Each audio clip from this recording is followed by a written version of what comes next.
All right. We are live. Hello. Thank you for joining if you're here tonight. Let me get some stuff started on my end and we will get started with everything here. Thanks for joining in. Den is here. He is helping me moderate comments, by which I mean he's entirely moderating the comments, so that helps me out. So leave any comments you have in the YouTube section. I will get to questions, comments between stories. We got a lot of things to discuss today. Before I start any of that, I need to show you one thing that I completely forgot to do here. Here we go. This right here, let me make it look nicer. There we go. This weekend on Sunday, I will be giving a talk just outside of Orlando, Florida. If you're in the Winter Park area, if you're in the Orlando area, the details are right here. And Den has left a link for the Facebook event page about it in the comments. And it's a free talk. You can give a donation. That would always be appreciated. But it's a free talk. Bring whoever you want. Come watch. It'll be fun. We'll talk about why humanists need to change our media tactics because we're not good at that. So hope you can be there. Again, if you're in Florida, if you're near Orlando, come check it out on Sunday. With that said, let me get a few things up here and we'll get started. And all of a sudden, as I'm saying that, everything started looking very weird on my screen and I want to fix it. This is there we go. That looks a little better now. Okay. Let me get the story I want here. And then we'll get around to discussing this. Okay. First thing I wanted to talk about tonight is last week I did a whole segment about how Oklahoma is currently in the process of undoing a lot of the Christian nationalist legacy left by their former superintendent of public instruction, Ryan Walters. They had a new guy take his place because Ryan Walters resigned. Everyone was very happy about this. And now the question is, okay, so the new guy's in charge. He was appointed by a Republican. He seems to have Republican ties, but he also has some credentials. So what's he actually going to do? And just the other day, he did something that really shows how they're not going to advance Ryan Walters' Christian nationalist agenda. So in order to make sense of what the new guy just did, let me remind you of what Ryan Walters did about a year and a half ago at this point, because this is about sometime around 2024, early 2024. Ryan Walters posted this video online. Let me play this for you and then we will talk about it again. We're going to make an important announcement today regarding the Bible and the Ten Commandments. The Bible is a necessary historical document to teach our kids about the history of this country, to have a complete understanding of Western civilization, to have an understanding of the basis of our legal system, and is frankly, when we're talking about the Bible, one of the most foundational documents used for the Constitution and the birth of our country. We also find major points in history that refer to the Bible, that reference the Bible. So we will be issuing a memo today that every school district will adhere to, which is that every teacher, every classroom in the state will have a Bible in the classroom and will be teaching from the Bible in the classroom to ensure that this historical understanding is there for every student in the state of Oklahoma in accordance with our academic standards and state law. So everything he said in that video from like early summerish of 2024 was insane. None of it made any sense. The Bible is not historical, even if people who didn't understand evolution or toilets believed in it and made references to it. You don't need to read the Bible to know that our ancestors were looking for answers and hope wherever the hell they could find it. And why was he mandating this for like every teacher? Did that include like math teachers, science teachers, gym teachers? What exactly was he doing? Which version of the Bible did he want taught in the classroom? Because even among Christians, they argue about which translation is the accurate one. Where in their already crammed schedules did he think public school teachers needed to incorporate the Bible? We didn't know that. What if you're a teacher who likes malicious compliance and said, hey, kids, I have to use the Bible, so let me tell you why it's full of BS? Like, what was he going to do about all this? But that is what he said he was going to do. And then not long after he made that video, he issued this memo. This is from June of 2024. He sent this to like all the public school districts. And we could read some of it here. Effective immediately, all Oklahoma schools are required to incorporate the Bible. Blah, blah, blah. The Bible is one of the most historically significant books and a cornerstone of Western civilization, along with the Ten Commandments. And then he says you all have to teach it. And then it got even creepier near the bottom here. Adherence to this mandate is compulsory. And then that last line, immediate and strict compliance is expected, like he's a wannabe dictator. But this was the mandate that Ryan Walters issued to every public school district in the state of Oklahoma. You got to use the Bible. I'll get you details on how you're supposed to use it soon, but get ready for it and you better listen to me. And then not long after that, he issued a much more detailed outline of what he wanted them to do. He sent like a 5-page memorandum. And again, we're not going to go through all of this, but there were some aspects of this that were like, here's an example, grade level specific guidelines. For 5th graders, what do you have to do? Well, you're going to teach kids narrative elements like stories and plots and characters and setting. Why don't you use biblical stories as examples? Like, you don't need to do that. But Ryan Walters said you absolutely should. Historical context again. He said, why don't you introduce the historical context in which these stories were written and how they impacted Western culture? Hey, literary devices. You know how we talk about similes and metaphors? Why don't you do that within the Bible? Music appreciation. Talk about musical pieces inspired by biblical themes. Do you understand what he was doing here? None of this required using the Bible. Teachers already have ways of teaching narrative stories and literary themes, literary ideas. You don't need to incorporate the Bible to do that, but he's basically telling them, yeah, you do. And so not only was it a dumb idea, he thinks he can micromanage all of these classrooms. So that was what he did to try to enforce this mandate. And the funniest thing about it is when the school year started, a bunch of public school districts were very open about saying, we are absolutely not doing this. This is one paper from the Oklahoman. This is what they said. Despite Walter's demand, the list of large districts that have publicly said they won't be altering their curriculum despite the directive has grown to at least 8. The Oklahoma Attorney General's office has said state law already allows for the Bible to be taught in classrooms, which is true. But doing so is a district-by-district decision. Based on comments to media and letters sent to patrons, most of the districts who don't plan to implement the directive have leaned on that principle of local control. Because you know how conservatives work. They love local government, unless it comes to the Bible, in which case they need to force it upon you because none of you actually want this for yourselves. So that is what he tried to do. Now, just to cut to the chase here, later on, Ryan Walters said he wanted $3 million. He wanted to use $3 million of taxpayer dollars to buy 55,000 Bibles to distribute to teachers across the state.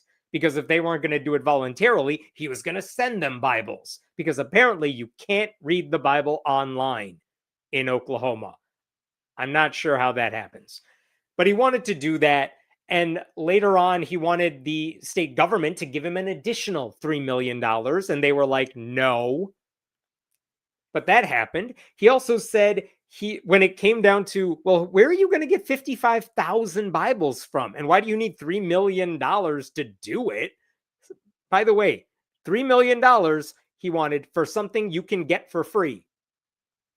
And then he put out a request for like, which publisher can supply me with Bibles? By the way, the only people who fit his description of what the Bibles had to look like were the people who made the Trump Bibles. So he wanted to buy Trump Bibles for everybody. And basically, no one liked where this was going. And then Ryan Walters is like, fine, I'm going to send 500 Trump Bibles to AP government teachers who already have a set curriculum. And all of them are like, what am I supposed to do with this? And they tossed it away. Like, none of this made any sense at all. No teachers were asking for this whatsoever. And here's where it gets important. Last year, and this is around October of 2024, Ryan Walters got sued over this. He got sued over this mandate to force the Bible into classrooms. And specifically, what the lawsuit said, if I can get this up here, it was like the ACLU of Oklahoma, Americans United for Separation of Church and State, the Freedom from Religion Foundation, the Oklahoma Appleseed Center for Law and Justice. They said, our groups care about church-state separation, and we represent dozens of Oklahomans who have a lot of reasons they don't want the Bible mandate in public schools. Some of them are parents, some of them are teachers, some of them are faith leaders who don't want the King James Bible shoved into classrooms because they see it as violating their religious freedom. And isn't that something conservatives love? So, why am I telling you all of this? Because last week, as you may remember, Ryan Walters resigned and he was replaced, actually earlier this month, he was replaced by a guy named Lyndall Fields. That's the new superintendent of public instruction, who has slowly started working back, tearing back a lot of what Ryan Walters did. Well, Fields got a very interesting memo this week on Tuesday, and check this out. This is like a directive from the state Supreme Court. And you can look at the date right up here, October 14th, very recently, and it's very short. It's 4 pages, but basically, the Oklahoma Supreme Court says, hey, people who are involved in this lawsuit, since the ball is currently in the courts of the state, because who's being sued here? Ryan Walters, the Department of Education, the Board of Education, specific people on the Board of Education, etc. Look at what the state Supreme Court says here. First, the court notes significant turnover among the public officers originally named as respondents. For example, Superintendent Ryan Walters resigned. That is true. A lot of the members of the Board of Education have departed. Executive Director Rick Rose resigned. And this is all a way of the Supreme Court saying, because all of these people have left, what the hell is going on with this lawsuit? And specifically, look at what they say. What's going on with the memorandum that I showed you that Walters issued on June 27th? What about that guideline, that 5-page guideline that he also issued like a month later? What about all the I need Trump Bible stuff? What are we doing here? And specifically, the state Supreme Court asked Lyndall Fields, hey, to the extent that you, Lyndall, intend to withdraw or rescind, or what are you going to do about all this stuff? Because, and they say it right up there, now is the time to advise the court. Because if you're going to just say, hey, we're undoing all of that, well, that makes our job a lot easier because then we don't have to rule on this. So can you let us know what's going on? We'll give you 2 weeks until October 28th to respond to us and tell us what is going on in your office. Like, is this lawsuit proceeding? Are you going to do away with this? Why don't you tell us what the update is? So he had 2 weeks to respond, and he decided to respond in 1 day. Lyndall Fields responded on October 15th, and he not only wrote back to the Supreme Court of Oklahoma, he basically put this out as a press release, and I'll just scroll down to the good part right here. We plan to file a motion to dismiss. Like, just dismiss the case. We want nothing to do with it. We have no plans to distribute Bibles or a biblical character educational curriculum in classrooms. And if there's stuff that we got to allocate, well, timing is fortunate since the team and I are currently reviewing the budget. So that is kind of incredible. The new guy is saying, we're not distributing Bibles. Sorry, we're not. So, you know what, Supreme Court? Just, you can end the lawsuit here. You can tell the people who are suing us that they can go back to whatever else they were doing because it's no longer an issue because we're done with the Bible mandate. And that is huge, wonderful news. Again, it's not that public school districts were listening to Ryan Walters, but they might have been scared, and some of the smaller school districts might have felt pressured to incorporate the Bible in their classrooms. And this new guy running Oklahoma's education department is now saying, yeah, we're undoing that for sure. And that means the lawsuit now goes away. And that is incredible. My favorite thing about this is Ryan Walters himself responded to that memo. And this is Ryan Walters right here.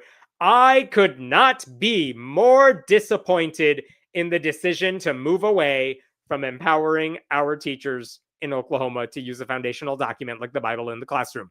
The war on Christianity is real. Oh my God. Two things about this. I could not be more disappointed. Listen, anytime a Christian nationalist in a position of power says, I could not be more disappointed, all of us get to have a little party. That is wonderful news.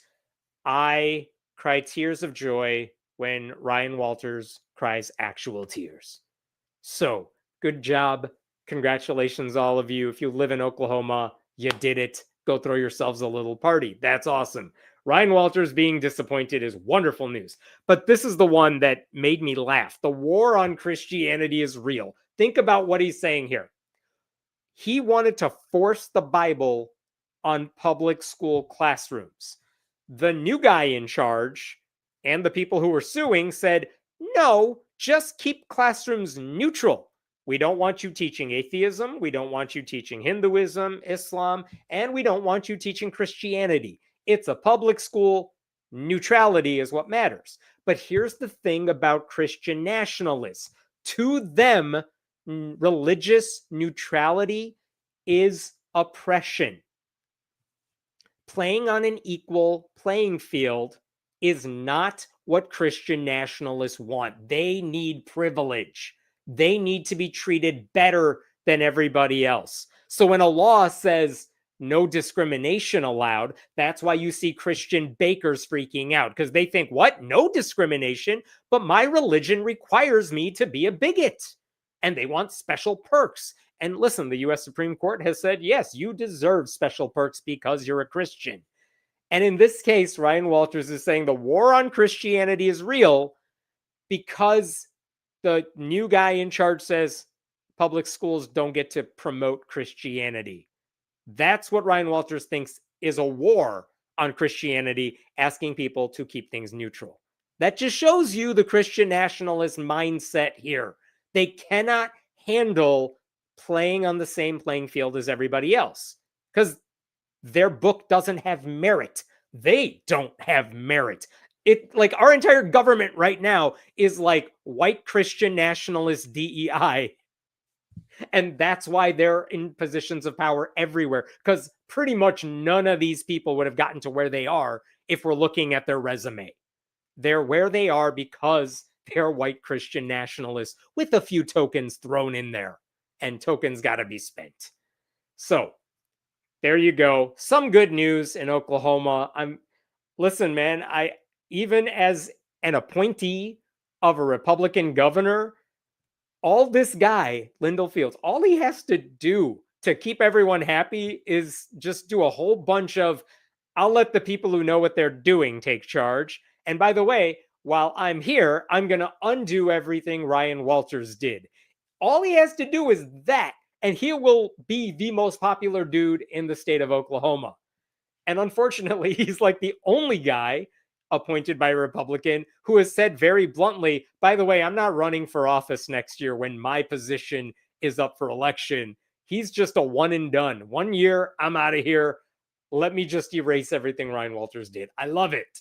So, excellent news. Let me know if you have any questions about this. Oh, thank you for gifting all those memberships, Robin. Appreciate it. Ding dong, the lawsuit's dead. And usually, when we talk about a church state separation lawsuit and we say the lawsuit's dead, it's never good news. But in this case, it very much looks like all the people who filed the lawsuits are like, oh, well, good. Like, we don't want to sue the state of Oklahoma. And now that you're telling us problem is solved, we're good. Like, we have other fires to put out. We will get to those. I wish this guy was willing to run during the next election. I know at this point, I mean, it's been like 2 weeks that this guy's been in charge and he's done nothing I don't like yet. So it's like, it's a good start. Keep it going. American education is nothing but propaganda. I mean, it depends what we're talking about. I mean, some of it can be, not if you have good teachers. But the question is, do you want Christian propaganda in there? Or or I don't know who you are personally, but like, I wonder if you're thinking, oh, if we teach the comprehensive form of American history that is centered around slavery, things like that, is that propaganda or is that just inaccurate telling? Like, I don't buy that. But I do know that what Ryan Walters was doing, which is shoving things into history classes that historians would tell you like don't belong there, that's Christian propaganda for you. I would rather trust people who know history, study history, let them set the standards for what kids need to learn. They know what they're talking about. Let's listen to people who spend their lives in this world. Is the American Atheist Convention a thing like RNC and DNC where you need to be invited? I mean, I don't speak for American atheists, but there is a group American Atheists. They do have a convention and their speakers on stage, yes, they do get invited to be there unless there's like a call for paper presentations, in which case anyone can apply. But anyone can attend. I'm pretty sure that's all on their website. I think the Freedom from Religion Foundation has their convention this weekend. So like, yeah, anyone can go to these things. All right, I'm going to jump to another story. Give me a minute here.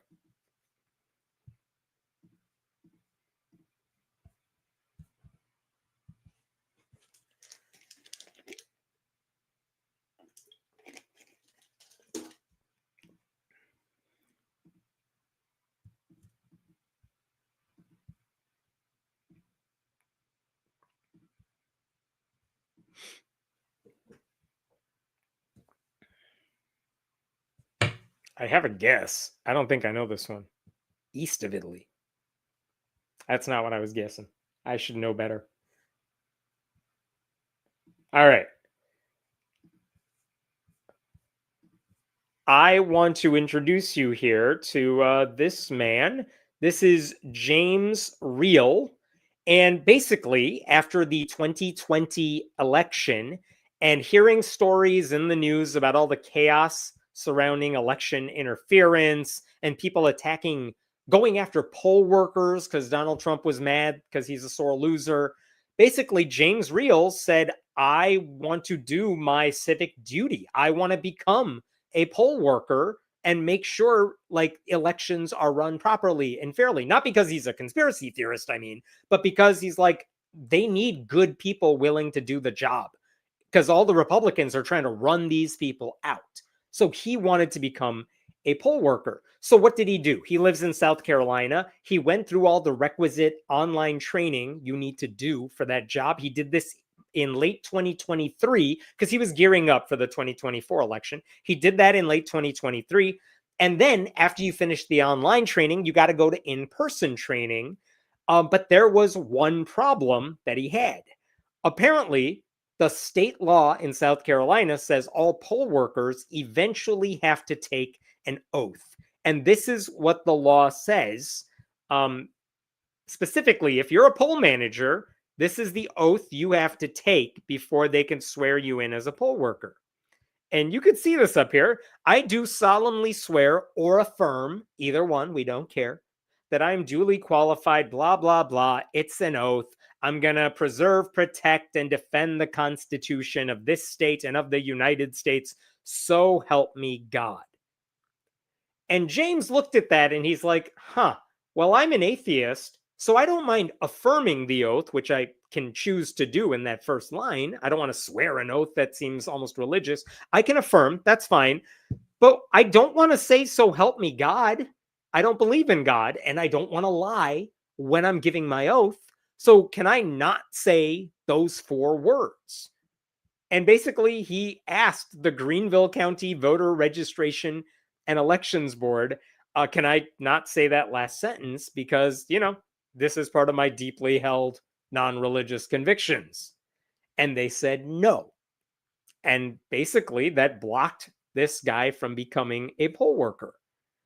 And here's the thing, the irony is that an oath, that oath suggests a secular alternative. It says you don't have to swear an oath because there are some religions that say you cannot swear an oath to anyone or anything else. Jehovah's Witnesses, for the same reason they don't want to pledge allegiance to the Bible, they don't want to swear an oath to the government or anything like that. So that's why it's totally legal to say, I affirm that I'm going to do my duty. That's all well and good.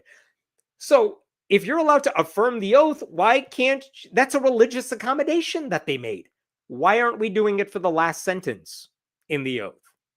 That's the issue. So then the Freedom from Religion Foundation gets involved in this case. They send a letter to the Elections Board and the State Elections Commission. And one of the things they wrote in the letter, check this out right here. They're trying to lay out for South Carolina's elections people, hey, listen, you're going to lose this case. So bear with us. In 2020, we, FFRF, successfully brought suit in federal court against Alabama for requiring voters to sign a statement on their voter registration form that ended with "so help me God" with no secular alternative. So they won that. In 2023, we sued New Jersey for requiring candidates to swear an oath ending in "so help me God" in order to run for office. Again, there, as you have reportedly done here, the state officials responded to initial communications by saying there's no secular alternative, but both of those states eventually caved and said, okay, I guess there is. And so they won. And this is the important part. South Carolina cannot constitutionally require a citizen who wants to fulfill a civic duty to swear to a God to fulfill that duty. So FFRF is saying, you got to give this guy a secular alternative. Listen, we win in court on this issue a lot. So just tell us you're going to fix it. And basically, they never got the response they wanted. The election authorities said, whatever, the oath is the oath. We don't get to change it. We're just following orders. They have no power to change it, which meant the state was either banning atheists from becoming poll workers or forcing them to lie in order to become poll workers. And neither of those is an okay option. So here's the bottom line here. At this point, the Freedom from Religion Foundation has filed a lawsuit against the state. And you could see it right here.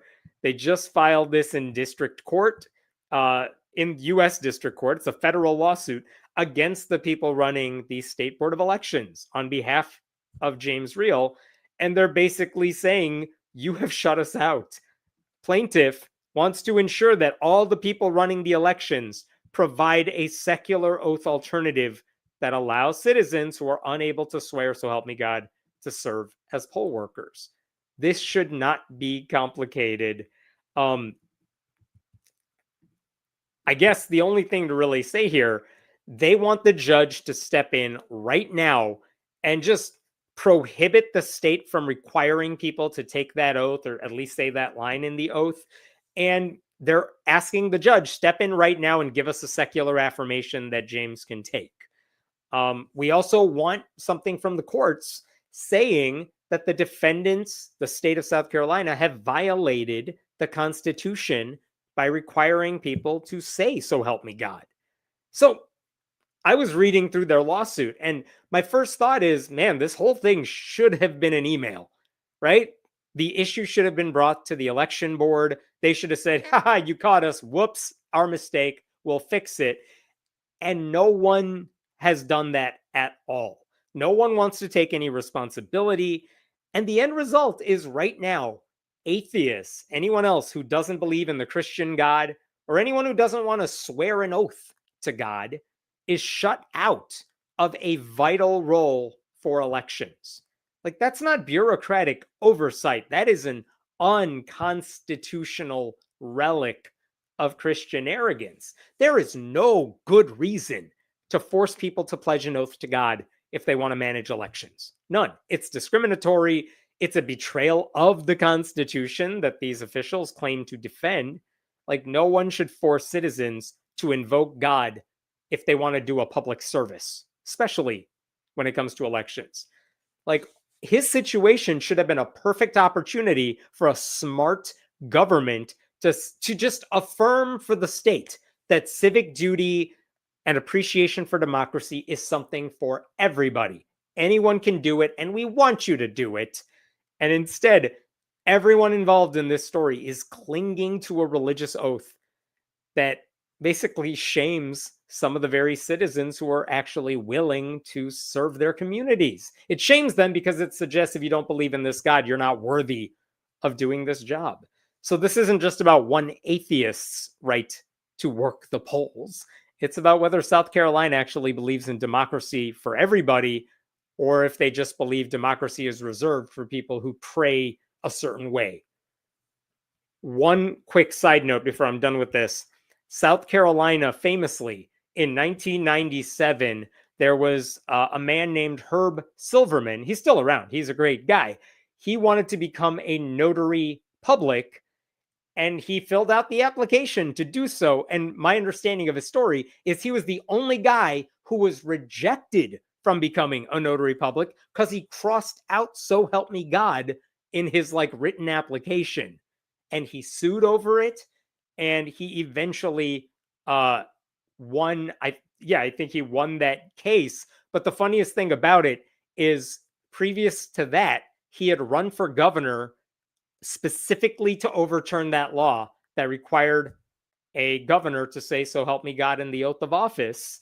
And when he ran, he called himself the candidate without a prayer because he was a long shot and also play on words. So Herb is an awesome guy. Go, if you don't know who I'm talking about, go Wikipedia Herb Silverman and read a story because it's fantastic. All right, I will leave it there. What questions you got here? Persecution. I know, religious persecution. You would think the Christian right would be all over this, but they really don't care about religious persecution when it's a religious minority or an atheist who's the victim.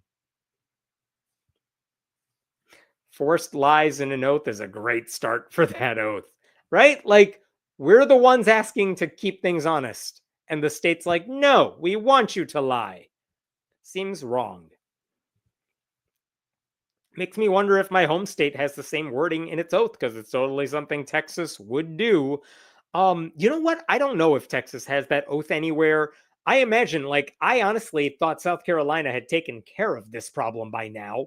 And I suspect that lawsuit's going to be over pretty quickly because someone in South Carolina is going to say, yeah, he doesn't have to say the oath. I think that's how this is going to end because it's a losing battle. But I was surprised that that phrase still exists in a state oath and it's implemented. But I don't know what Texas is up to these days in terms of this. Speaking of voting, ooh, absolutely. If you're a Californian, don't forget to vote in the special election. Unrig the gerrymanders by letting Democratic states gerrymander. Seriously, if you want to stick it to Republicans who are cheating by redrawing the maps in Texas and other red states, you gotta vote to do the redistricting in California. Vote early, go take care of it now. But my goodness, this is an absolute necessity. And given that the Supreme Court this week just hinted that they're about to gut the Voting Rights Act and make it legal for white supremacists to draw maps that shut out black voters in southern states, that I've read that could result in up to 20 seats taken from a lot of black Democrats going to white Republicans, which the only way to counter that is going to be more gerrymandering from blue states. Like, I don't want gerrymandering, but I can't, like, Democrats can't be the only people saying that. So for now, if that's the way we're playing this game, every blue state needs to gerrymander out as many Republicans as possible. It's the only way to fight back. What else we got here? Will you be covering any of the No King's Day protests? Because I'll be traveling, I won't be around tomorrow. Not tomorrow. I won't be around Saturday at all. But my God, if there is one in your area, because I know there are No King's Day protests everywhere, go figure out where your local rally is and go. I went to the one a few months ago. It was fantastic. I'm kind of sad that I can't be at my local one this weekend. But go to it, make a clever sign, take pictures, send them to me so I can show them to you next week on this live stream. Thanks. Den put the link in the comments if you didn't see it. All right, give me a minute here.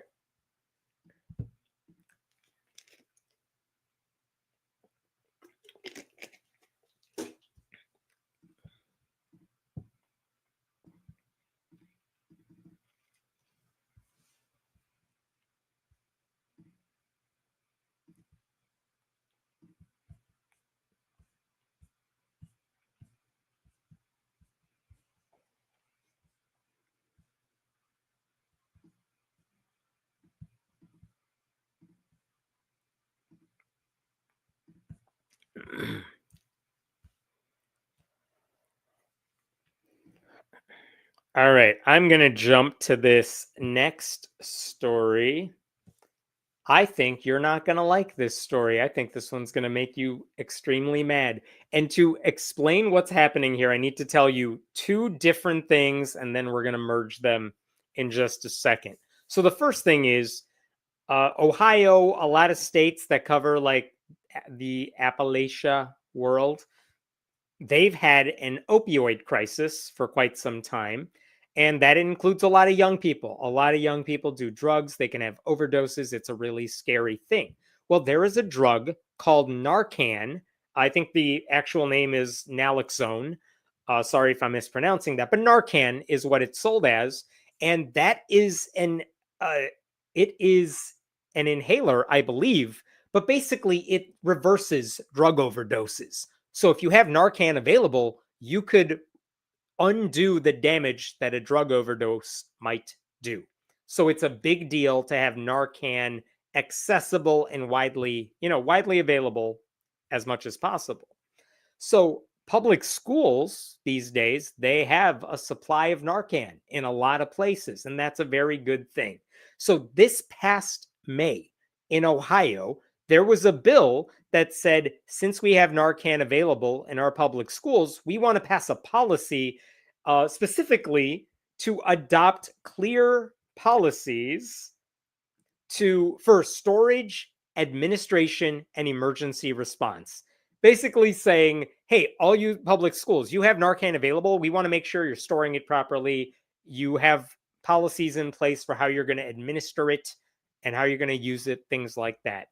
That seems perfectly fine. There's nothing wrong with the bill like that. It actually sounds like a responsible thing to do. And in fact, here is the bill that they wanted to pass. And you could see from the summary of this bill right at the top here. This is HB 57. Look at the summary. What is this bill about?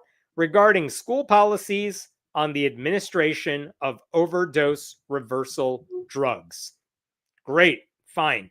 And basically all they're saying is if you have this, you need to establish the amount. We need to know how much you have. You got to store it in a secure spot. You got to specify whatever training needs to be done. All of this is fine. It is boring stuff, to be honest with you. But if I'm a politician or an educator, all of this seems very normal, very responsible. Like, this is the sort of good, boring stuff you want government to do. And how non-controversial was this bill? It passed in the state house 96-0. Like, no one had a problem with this bill. Okay, that's part one of the story. Here's part two of the story, and it's one you've heard me talk about before, which involves LifeWise Academy.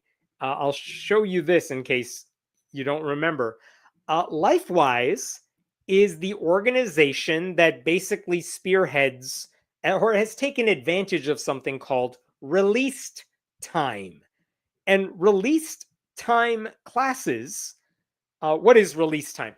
Release time means public schools can give you a little bit of time during the school day to go to church and get indoctrinated into your religion.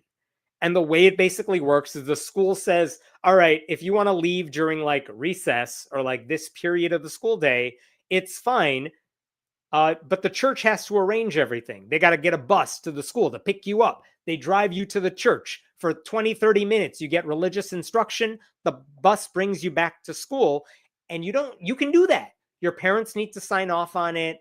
But the school has to allow you to do it. That's what released time is. And what's been happening in recent years is this organization called LifeWise, which is based in Ohio, has really like turbocharged this entire movement. Because what they do is they tell churches across the state and across the country, we got the curriculum ready to go. We know exactly what you can teach.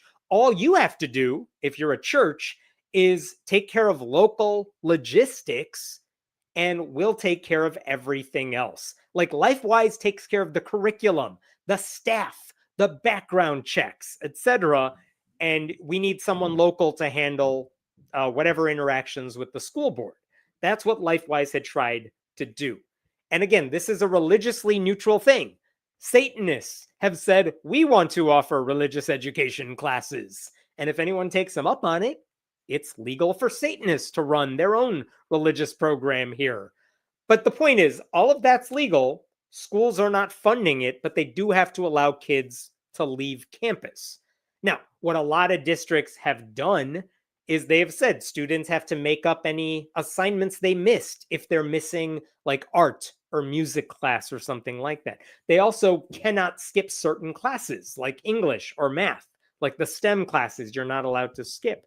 But basically, the reason this has been so controversial, release time classes, is because the only people who can really who have the infrastructure to pull this off are big Christian Catholic churches. Like Satanists don't have that infrastructure. Atheists, humanist groups don't have the infrastructure, but your local megachurch, they definitely have the money and pull to pull this off. Okay, so the times we've talked about release time is when kids go, but then they come back to school and they have little toys and candies and they pressure their friends to come with them to church and it becomes coercive and really creepy. And a lot of school boards have had to deal with policies where they say, if you come back from church, no trinkets, no candy, no luring children into your white bus or whatever. So I bring this up because in Ohio, they already have given LifeWise everything they wanted. And in fact, earlier this year, the state passed a law forcing every school district in the state to have a policy for released time. In the past, it was optional. Your school district is allowed to do release time if it wants to. But in Ohio, they have to have a release time policy. And the policy specifically says kids are allowed to leave for up to 2 hours of the school day or 2 periods of the school day. So you got to have a policy allowing for this. And here's the issue now. And I'm going to bring this up because this is what merges our stories together. I'll remove myself here to read this. State Senator Andrew Brenner, a Delaware County Republican, said around 50 school districts, primarily in Northwest Ohio, contacted lawmakers saying that the 2 periods requirement was limiting Catholic students who normally ran down the streets to the local church for daily mass and sometimes catechism. So apparently this Republican is saying, you guys, we're letting kids miss 2 periods of school, but that's not enough. We got to do better than that. And the reason this is, honestly, I don't get why that's a problem. 2 periods is like 100 minutes. How is that not enough? Remember, kids can already go to church before school, and they can always go to church after school, and they can definitely go on Saturdays and Sundays.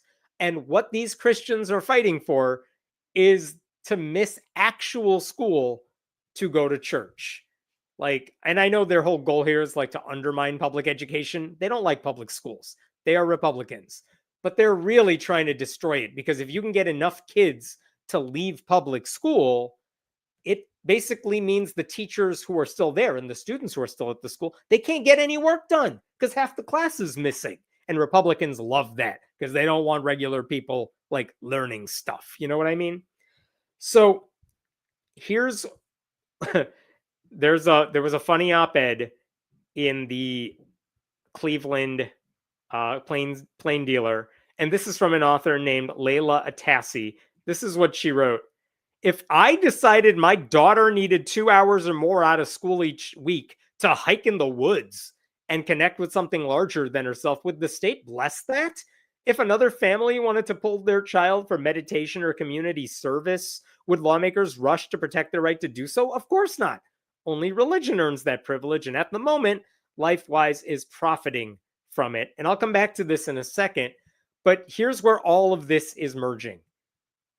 When I told you that Narcan bill passed 96-0 in the state house, it then traveled to the state Senate, and they decided to change the bill, and then they passed it. And now, check this out. This is now a bill regarding school policies on the administration of overdose reversal drugs and limits on student attendance in release time courses in religious instruction. And here's the only part of this that matters. What this law used to say is that, hey, you know that released time policy we have? Kids who want to leave school, it shall not exceed, number 2. For students in high school, you cannot exceed 2 units of credit per week. That's like 2 periods of school. You cannot go more than that. Look at what they changed it to. Unless otherwise specified in a school district's policy, a student shall be allowed to go for that long. Think about what this does. What this bill now does is it says, hey, school districts, if you want to pass a policy that allows kids to miss 4 hours, 5 hours of the school day, you're allowed to do that. A few months ago when we passed this law, it said no more than 2 periods, no more than 2 credits of the school day. And now they're saying no more caps. You can do whatever the hell you want as long as you put it in writing. So they're getting rid of the caps on how long a kid can ditch school to go get indoctrinated into religion. And Republicans are so sneaky about this that they pushed that into the must-pass Narcan bill because they knew it wasn't going to be controversial. And they did pass it. And then it went back to the House, and it passed again. It wasn't 96-0 this time, but it was overwhelming majority. And now this bill awaits a governor's signature. So that is the disturbing thing here. They have taken a Narcan bill and shoved Christian nationalism into it in order to indoctrinate students with more religion. It is just that disturbing. And I want to go back to that op-ed written by this woman. Her name, again, was Layla Atassi. This is what she said here. Even if it were an option, I would not pull my kids out of class for extracurricular instruction because it disrupts the learning. It disrupts the rhythm of learning for everyone. Teachers have to stop and adjust lessons around who's coming and going. Classmates lose continuity. It creates distraction and division, and it sends an unintended message about what matters in a school day. That electives like art, music, and physical education are expendable. Those are periods worth skipping when they're often the classes that keep students most engaged in school and well-rounded in life. So I hear you completely. Like, even if you could skip school during the non-STEM portions of the day, why would you? Why, as a parent, why would you want to allow your kids to do that? So that's disturbing. But I will say there is a way around this. And this is a very interesting workaround. Um, last, in July of last year, after Ohio already passed a law saying release time is mandatory, one school district, I think the Berea City Schools, they passed a policy that kind of worked around what Ohio Republicans did. They said they passed a policy saying students shall not be excused from a core curriculum subject course to attend timed release instruction, which I already knew. They can't leave STEM classes, but look at this. An addition to the policy now reads Berea City School District deems all graded courses to be core curriculum, including but not limited to courses that have state approved learning standards. So if you get a grade in a class, and guess what? In gym, you get a grade. In music, you get a grade. In art, you get a grade. That counts as core curriculum now, and you're not allowed to leave during the school day. So they passed that policy, and that basically undoes what Ohio Republicans tried to do. And now, even with this, if the governor signs this into law, and he totally will, even if he does that, that school district, the kids there don't have a choice to skip school to go to church because their school district's policy says you're not allowed to miss graded classes. Not if you want credit, not if you don't want to be punished for it. So now here's the thing.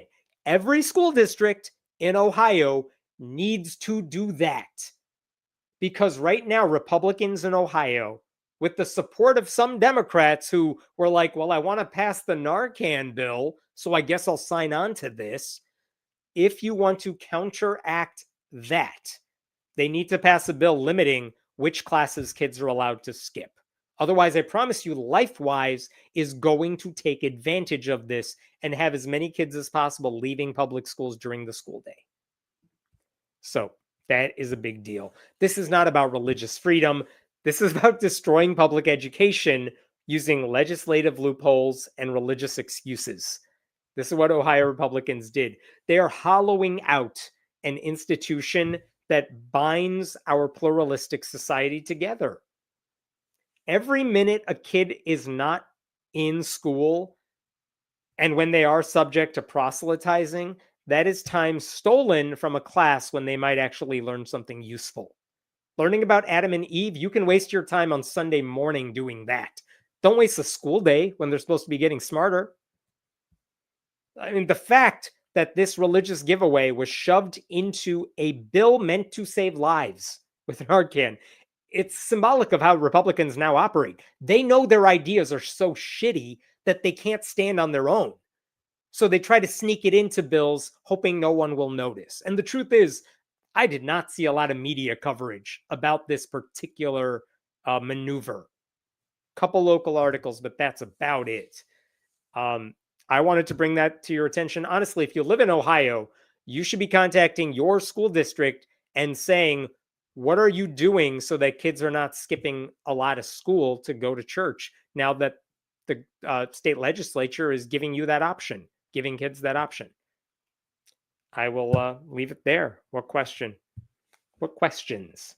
American children already don't get enough education. They don't need to get pulled out for yet more indoctrination. Very true. And again, ultimately, this is up to the parents. If you have good, responsible parents, you're not allowing your kids to skip school to go to church.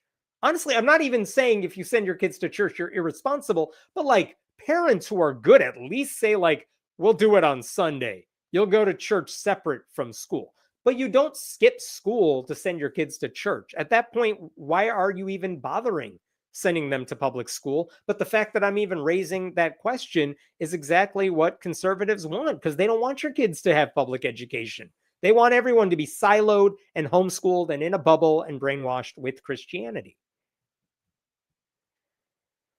Wonder how many kids will get religious trauma and turn to drugs from stuff like this. Very true. But that'll be okay if they have Narcan. Is that where we're going with the ... Did I get it right? Oh, I don't know. Dallas just got some free Narcan vending machines. Finally. Yeah, I don't know why any big city, any city to be honest, but ones that can afford it, why wouldn't you do this? It seems like a pretty safe thing to do. I kind of wonder if there's any opposition to this from the same people who oppose like HPV vaccines. You know what I mean? Where they're like, well, you're just encouraging kids to make risky decisions. Like, no, putting on a seatbelt is not me telling you to drive recklessly. It's saving you in case that happens, which is a real thing. Let's just acknowledge reality. You know what I mean? So I'm glad Dallas got those free Narcan vending machines. So no trying to fight the problem, just hand out Narcan to fix the symptom, but not the problem. I don't think that's the right question. And not that I'm trying to give credit to Ohio Republicans. I honestly don't know what they are doing to actually fight the opioid addiction problem. But that is a separate issue from saying we acknowledge that it is an issue. How can we make sure no one dies of a drug overdose? Well, let's make sure Narcan is available. That's a very good thing. And we also need to address the root problem of drug addiction and where people are getting access to that stuff. But those are two separate things to me. I don't think it's one or the other. So I don't buy the premise of this question. All right, I'm going to jump to something else. Give me a second here.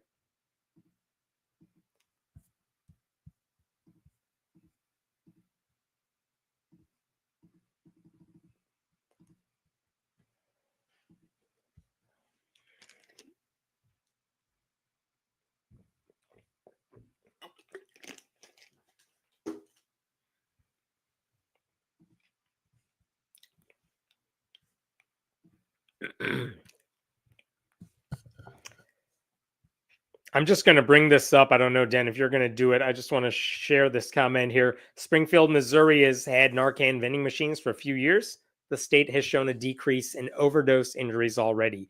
And I mean, that's wonderful. And that's exactly what this stuff is all about. So good. Okay. You're not going to like this story at all because the hero of this story is very much not a good dude. Let me introduce you to this fellow here. His name is Hamit Kaskun. I hope I'm saying that right, but it's Hamit Kaskun. He's 50 years old. He is an atheist. And the thing about him is back in February, he decided to hold a protest against his former religion and the government that is trying to force that religion on people. Specifically, this guy lives in London and he went outside the Turkish consulate in London and he decided to set fire to his own copy of the Quran. That was his form of protest.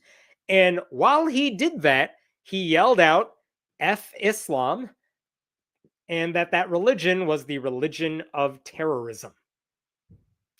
And by the way, in his bag, he didn't pull it out, but in his bag was a shirt that had the words, Islam is a terrorist ideology. The Quran should be banned. So, okay, dude. I mean, here's my question to you without even getting into this story. Does he have a right to do this? And I mean, it seems like the answer should be pretty straightforward. Yes. Even if you don't like what the guy is doing, which I don't. But it sounds like it was just this dude going to town by himself on the consulate saying, I don't like this religion.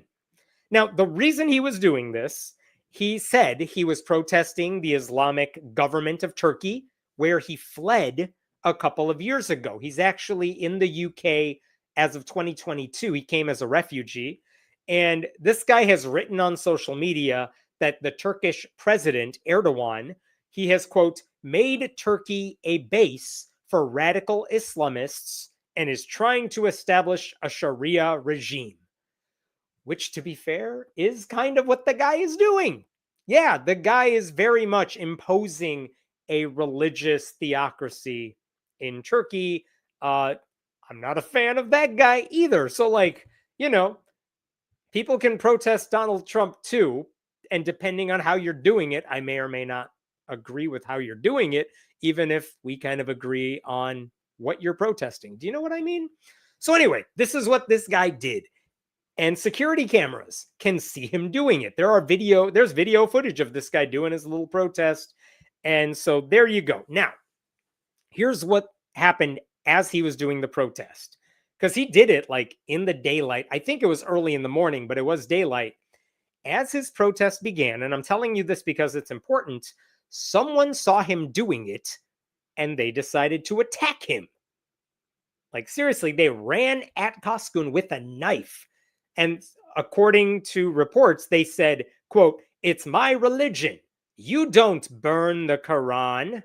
And they started fighting. And thankfully, Koskun escaped without harm, at least a lot of harm.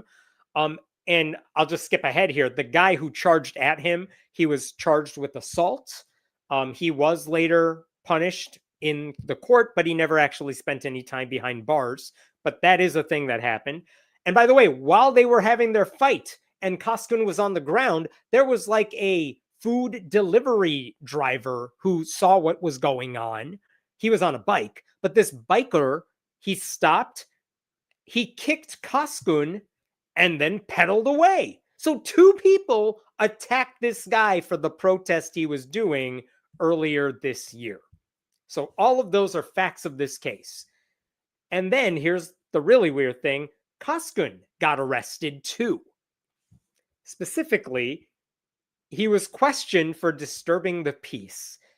And he apparently told the police that he's just exercising his freedom of speech. And he said, and I'm quoting here, "I'm not racist at all. I was just trying to educate people about what sort of religion Islam is."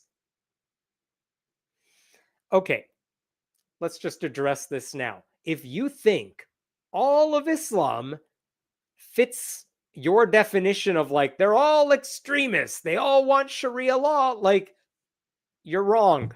Sorry, that's absurd. That's ignorant. That takes into account no nuance. There are a lot of different forms of Islam. Just like there are a gazillion forms of Christianity, no one gets to say my way is the right way. And if you don't believe this, you're not a true Christian, etc. Like, it's a fallacy. But none of that even matters, right? The bottom line is this guy burned a holy book. It was a peaceful protest, at least from his perspective. It was a peaceful protest. That is protected speech. He did not deserve to be punished for it. And what's amazing is that prosecutors went after this guy anyway. They tried to punish this guy in court, and they said that the fact that two people went and attacked him was proof that Koskun's protest was a threat to public order. Like, look, you guys, he's making people mad. How do we know he was making people mad? Well, one dude came at him with a knife, which is very much a weird line of arguing. That's like saying, well, what was she wearing? Maybe she deserved it. Like, what are you saying? No. In fact, there was a group that said that is very much victim blaming, is what they called it. The prosecutors also said he should have known that burning the Quran would be offensive to Muslims. They said he did it outside the consulate because he knew Muslims would be there, and that what he yelled out confirmed that he's not really critiquing religion, but the religious. And here's what's amazing. A judge agreed with the prosecution. Over the summer, this is what the judge said. Delivering the verdict, District Judge John McGarva said, "Your actions in burning the Quran where you did were highly provocative, and your actions were accompanied by bad language, in some cases directed toward the religion, and were motivated, at least in part, by hatred of followers of the religion." And then he had the guy pay a £240 fine with another 96 surcharge. Okay, that seems messed up, because I'm going back to just, what do you think free speech is? Right? Like, let's say the most racist person you know is burning a holy book in front of a government property, but like It's outside the property. You're not hurting anybody. It doesn't matter how racist you are. And you're not harming anyone else's property. You are not harming anyone else physically. That should be a legal protest right there. You don't have to be a fan of the guy or what he did. The judge also said, and I'm quoting here from his, if I can find it, I have now lost it. Oh no, that's okay. The judge also said, this is what he said in his 15-page decision. Look at number 17. Having considered the evidence, I find that the defendant has a deep-seated hatred of Islam and its followers. That is based on his experiences in Turkey and the experiences of his family. It is not possible to separate his views about the religion from his views about its followers. Which, that seems very messed up to me because I genuinely don't care what this guy thinks about anything. It doesn't matter. He was protesting peacefully. He's not physically attacking anybody. There was one other thing the judge said that I wanted to share with you here. Look at number 21. For the defendant to be guilty of charge 1, the prosecution must make me, the judge, sure that the defendant was motivated at least in part by hostility toward members of a particular religious group. The defendant, in his evidence, when he was being interrogated, has claimed his criticism is of the religion of Islam in general, not its followers. I do not accept that. He believes Islam is an ideology which encourages its followers to violence, pedophilia, and a disregard for the rights of non-believers. In his mind, the defendant does not distinguish between the two. I'm going back to, I don't care what bigotry this guy believes. It was telling that when interviewed by the police, he claimed 99% of rapists were Muslim. Okay, that's a stupid thing to say, but again, who cares? It's irrelevant to the point at hand. I do accept that the choice of location was in part because he wanted to protest what he perceives as the Islamification of Turkey, but he was also motivated by a hatred of Muslims and knew some would be at the location.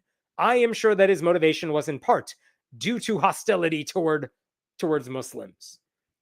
So that is what the judge is arguing.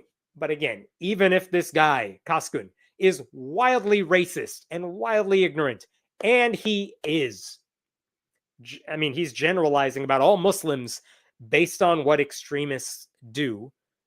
When I was reading that very much feels like you are punishing this guy for his beliefs and not his actions.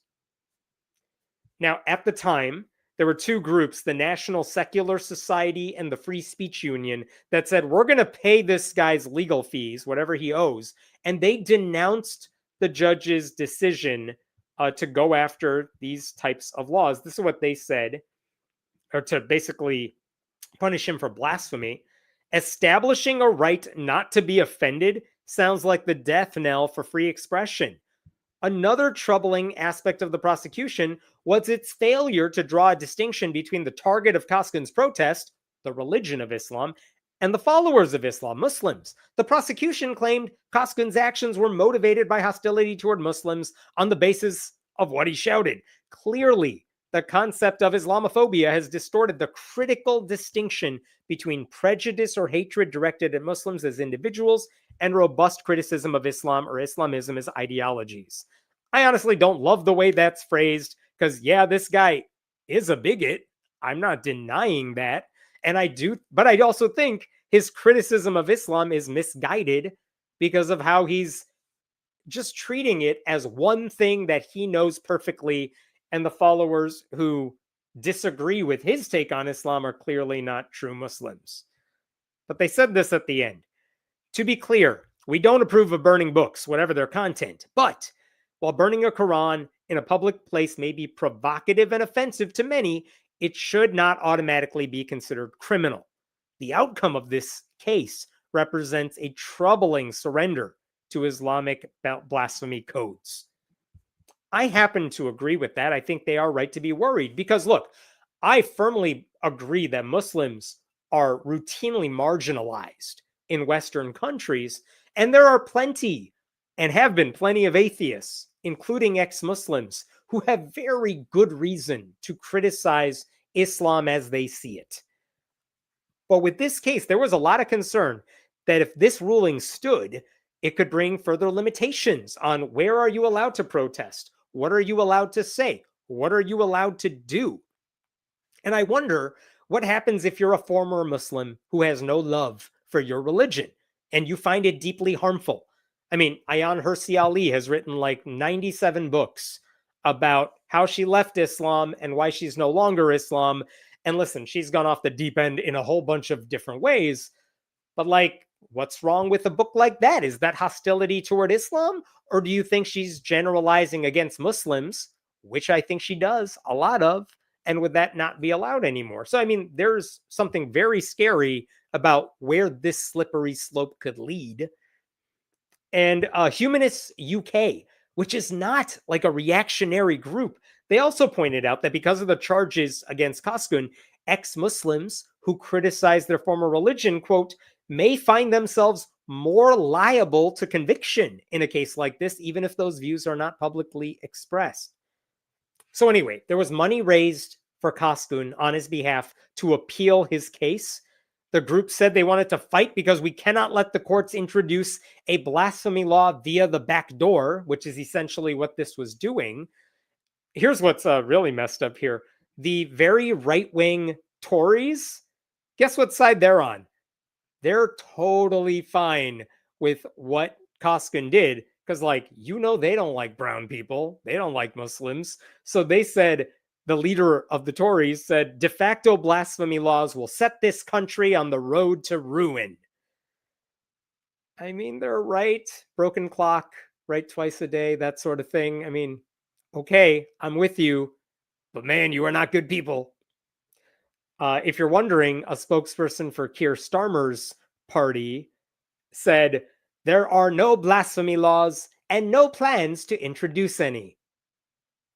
Which, yay, but like, man, is that your way of supporting free speech? That's a really weak response. What is it about centrist, center-left political groups in the UK and the US that just suck at messaging, man?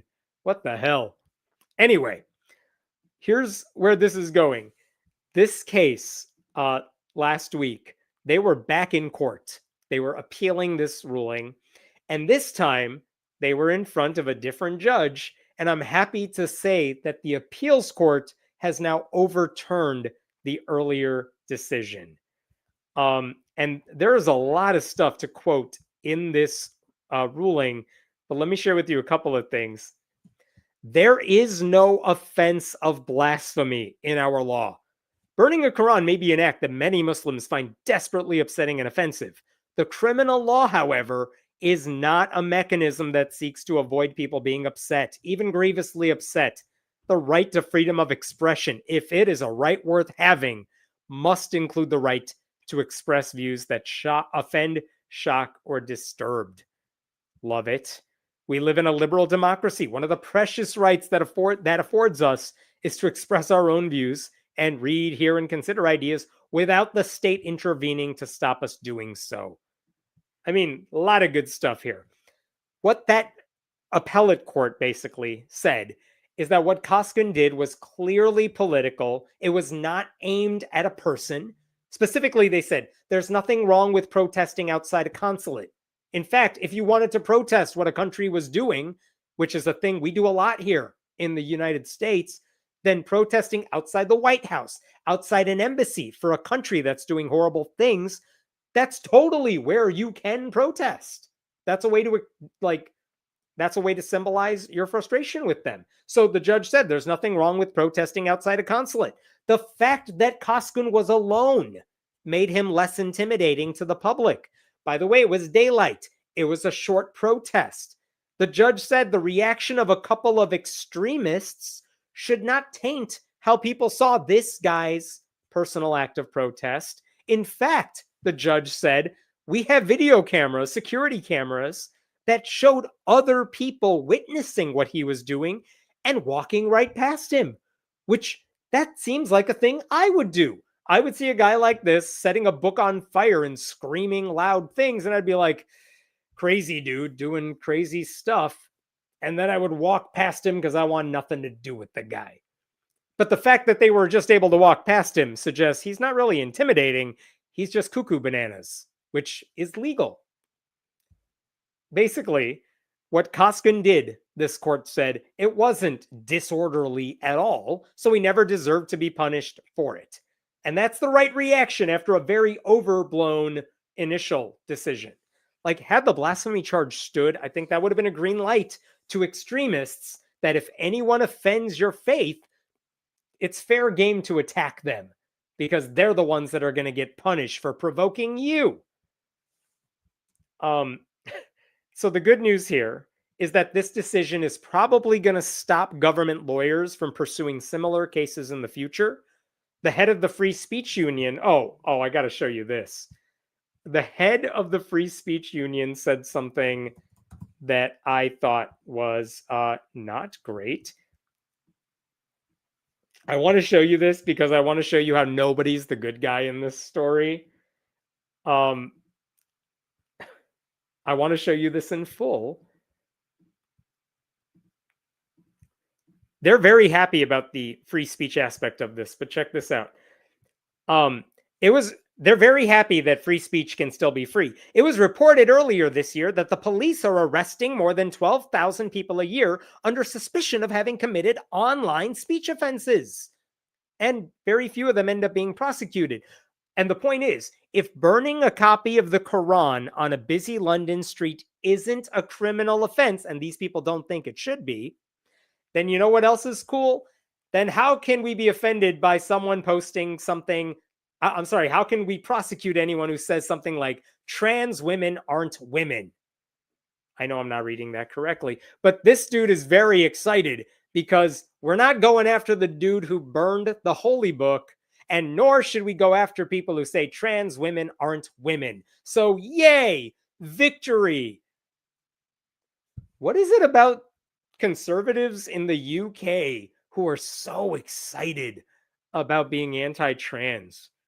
Man, I don't know if my side just won a free speech case. I would not celebrate it by saying, hey guys, bigotry is allowed. Let's go say horrible things, whatever we can get away with. That's a dumb statement. I appreciated this comment from Humanist UK. We are delighted and relieved to see Hamit's conviction overturned. While we do not agree with his prejudicial views about Muslims, he did not express these at the time of the act for which he was previously charged, and the judge has now found he shouldn't have been convicted. Which is, again, like, yeah, he wasn't doing hate speech against anybody. He was burning a book, and there's nothing wrong with that. I'll share with you one last thing here, which is right before that verdict was announced, right before that decision was overturned, Koskin was interviewed a lot about this whole case. And this is what he said before they knew what was going to happen to him. Mr. Koskin remains unrepentant. He will plead not guilty and intends to go on a tour of the UK, burning Qurans in other cities, whether he wins or loses his case. So, there you go. He won his case, and now he's going to just set fire to Qurans everywhere, which, again, he has the right to do. Doesn't necessarily mean there's any purpose to it. Again, you don't have to. I don't like what he's doing. I just think he has the right to say it. This is also a guy, by the way, who has expressed support for Tommy Robinson, who is a far-right anti-Islam militant. He's like the UK's version of Laura Loomer. He said of Tommy Robinson, quote, "I love him." That's what Koskin is doing. So again, he's not a hero. He's very much not a good guy, but it doesn't mean what he did outside the consulate was criminal. Like, the whole point of free speech is admitting that a deeply flawed provocateur whose views about Islam are ignorant and cruel, he also has the right to express his beliefs. And the fact that he was punished for possibly offending some sensibilities was ludicrous. Like, no one deserves to be punished for alleged blasphemy. Full stop. The alternative is a society where only the approved and the polite are allowed to speak. That's why I think this matters. I don't think it's good to have any country, especially especially the UK, which, by the way, formally abolished its blasphemy laws in 2008, now saying, well, there are some cases where if you say something we don't like, we're going to come after you. That's not good. So freedom of speech includes the freedom to offend. No religion is immune from that. No ideology should uh, be prevented from being scrutinized or insulted. So this whole fight, this is not about defending Koskin's character. He's not a good guy. It's about defending this fragile boundary between ideas, even dumb ideas, and individuals, and ensuring that in a free society, a holy book doesn't get to serve as a gag order on everybody else. So, weird story. Weird story because my brain was going back and forth like, who's in the right here? I don't like this guy. Oh, he did the right thing? Weird. Anyway, what questions we got? Oh my God. Yes, he has a right, but those Muslims don't pray, don't play. Dangerous thing to do. Yeah, and again, I don't burning a Quran. I mean, in these days, yeah, there are extremists out there who will do bad things to you because of that, and that's not okay either. On a whole different level, that's not okay. Like, I think the first thing is stupid. Going after them for doing it is criminal and violent and obviously not okay. But again, it's not Muslims who are not okay with this. It's like extremists. Let's be clear. I agree with Hemant, but interestingly enough, the few former Muslim friends I have do say the same harsh things about Muslims and that they are all extremists. It's interesting hearing the same thing. And to be honest, I've heard this from several ex-Muslims in the atheist world who their characterization of what Islam is a very unnuanced version of it. But so what would it take? Like, if I show you Muslims who are like, that's not true Islam, that's a distortion of Islam, what's the deal? Who's the wrong kind of Muslim? Do you think the people who are moderates are like not true Muslims? Because we play this game with Christianity in the US all the time. Is Mike Johnson doing Christianity right? Or is like AOC doing Christianity right? Like, that's a debate that constantly happens.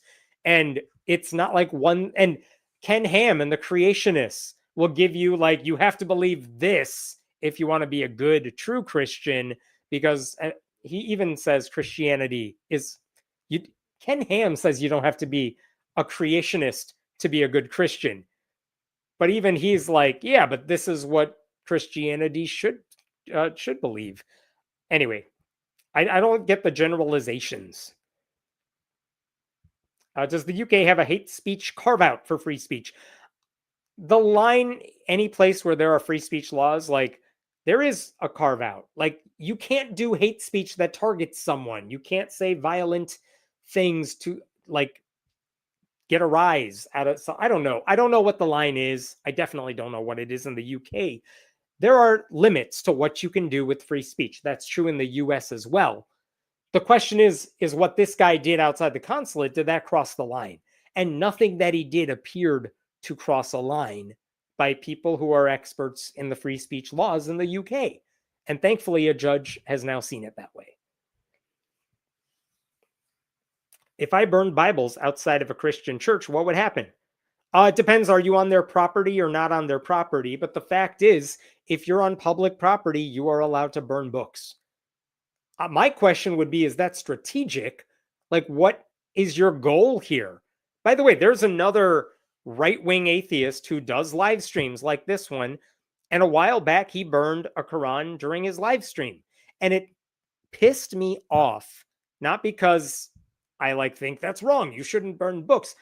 I was mad because he never explained to anybody why he was trying to do it. What was his purpose? What point are you trying to make?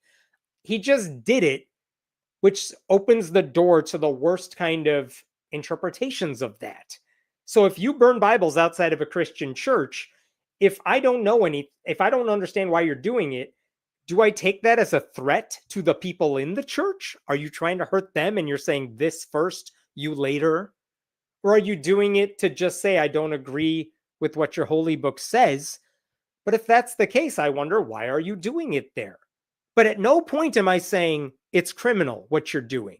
I am questioning the strategy, the wisdom. Give me a good reason.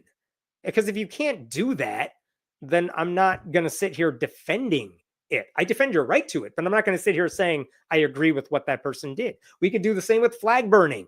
Donald Trump says those people should be put in jail if you burn a flag.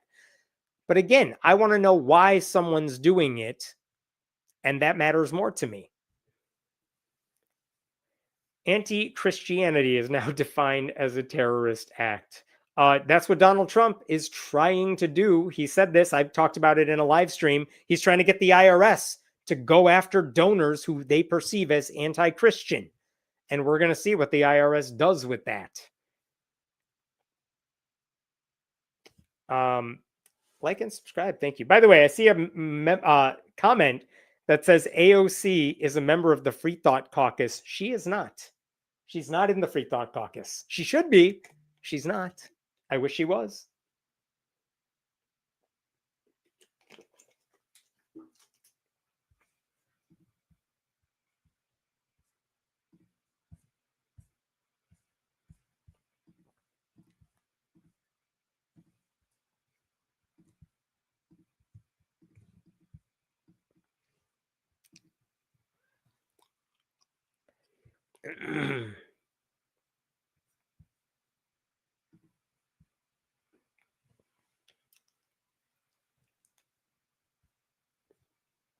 All right. What's the answer to that? Nice. Here is an update to a story I've talked about a lot on this live stream. It involves Washington State because they recently passed a law in May that basically required clergy members to report any sort of abuse that involves a child to law enforcement.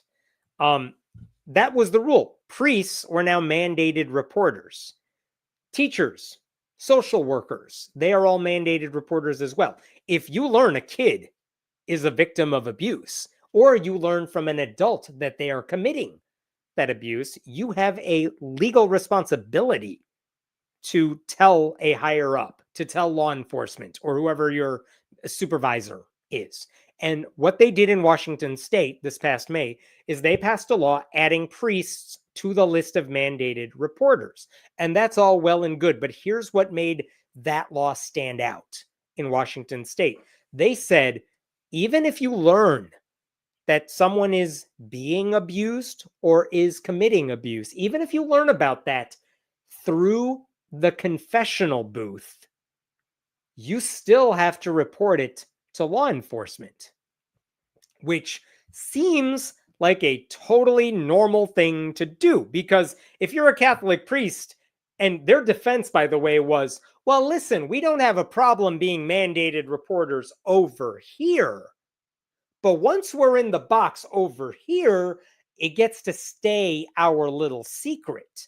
We cannot tell people what we hear from our parishioners.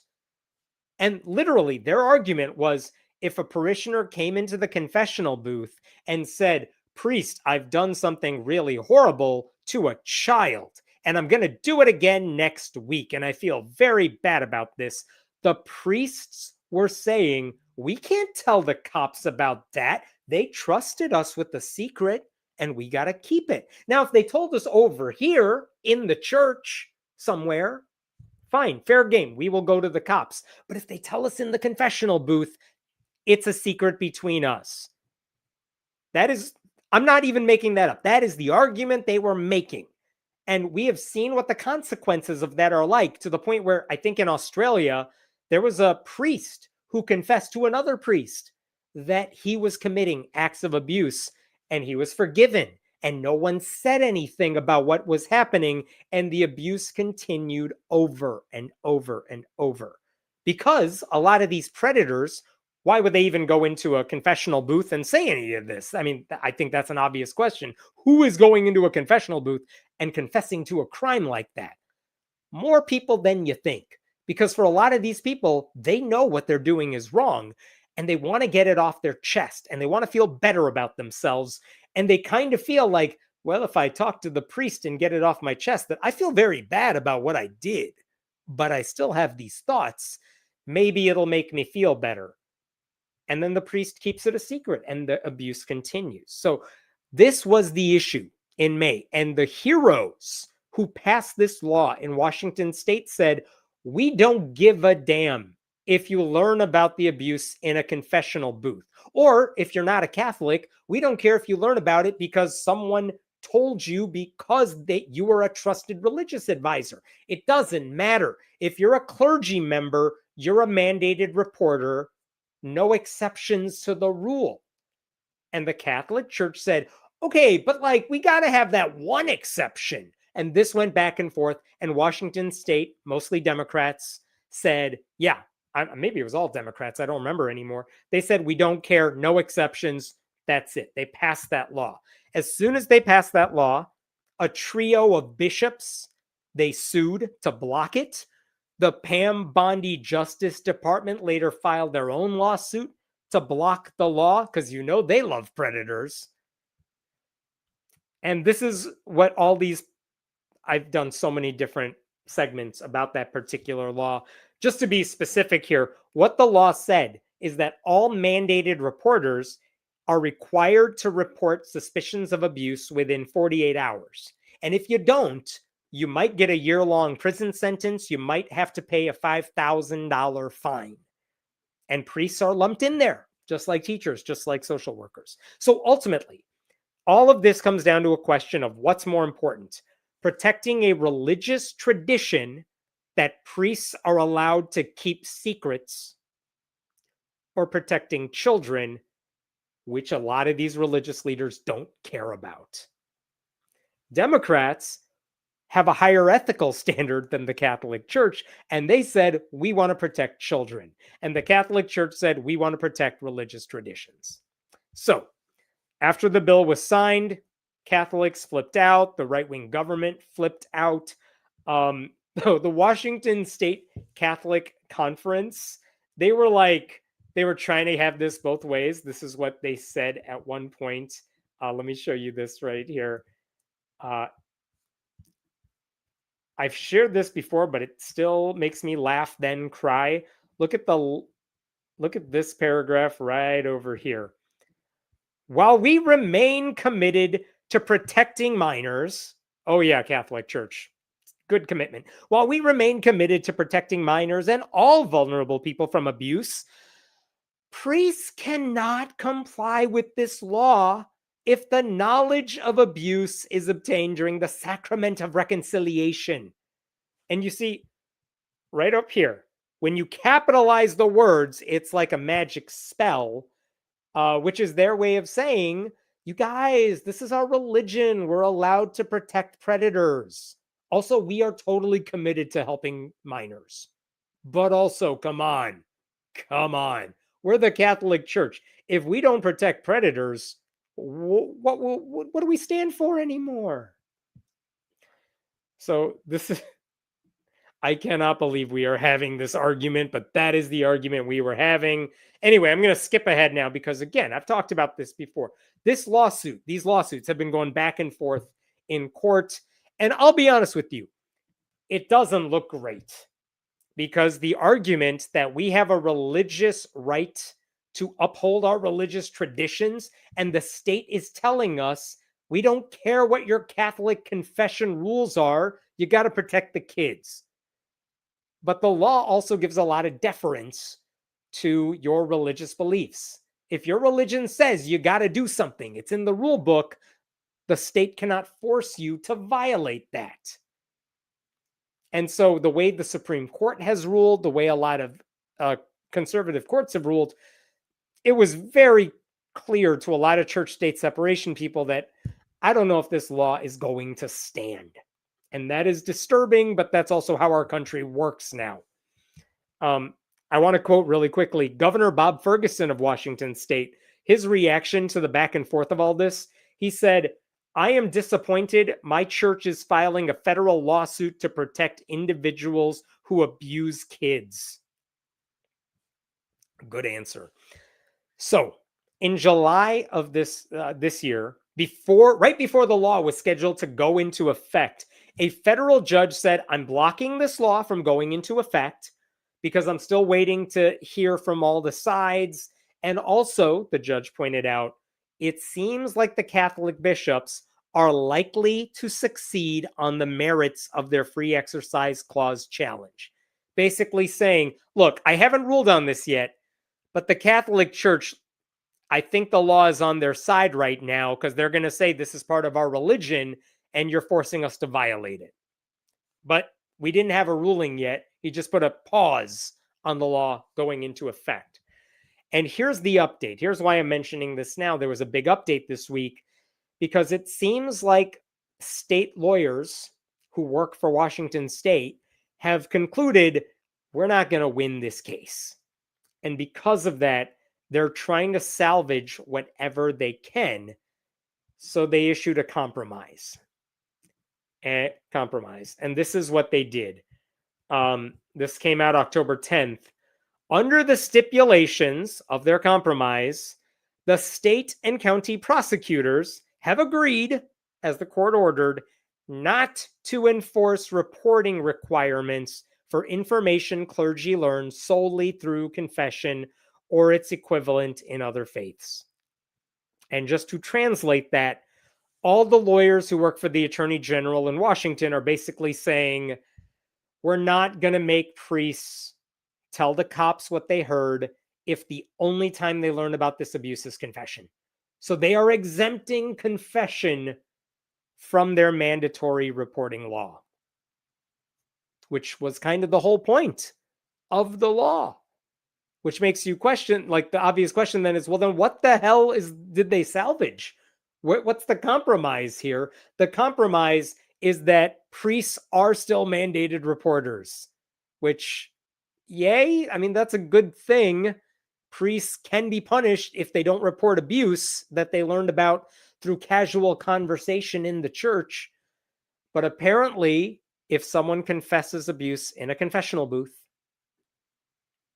they can keep it a secret forever. And this is what the Attorney General said. Today's agreement respects the court's decision in this case and maintains important protections for children, said Attorney General Nick Brown. It keeps crucial portions of Washington's mandatory reporting law in place, while also preserving the legislature's authority to address issues with the law identified by the court. That's a lot of words for saying, yeah, we give up. We're not going to win this one. Have your secrets. I guess if you don't give a shit about children, fine, we lose, but at least you're kind of mandated reporters. Not in the place where everyone's going to confess their crimes, but everywhere else. Side note, Attorney General Nick Brown was on season 2 of Survivor. That's a real thing. Not important, but just saying. So very disappointing.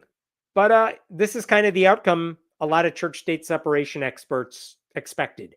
And because they are settling this, because they have issued this compromise, all the lawsuits go away now. No money exchanges hands. And, a few more kids may continue to suffer sexual abuse, but the Catholic Church has decided that is a worthy sacrifice if it allows them to cling to their favorite ritual of protecting predators. And that is something that they very much care about. There was a press release issued by the right-wing Alliance Defending Freedom. I just want you to see how the conservatives are framing this compromise.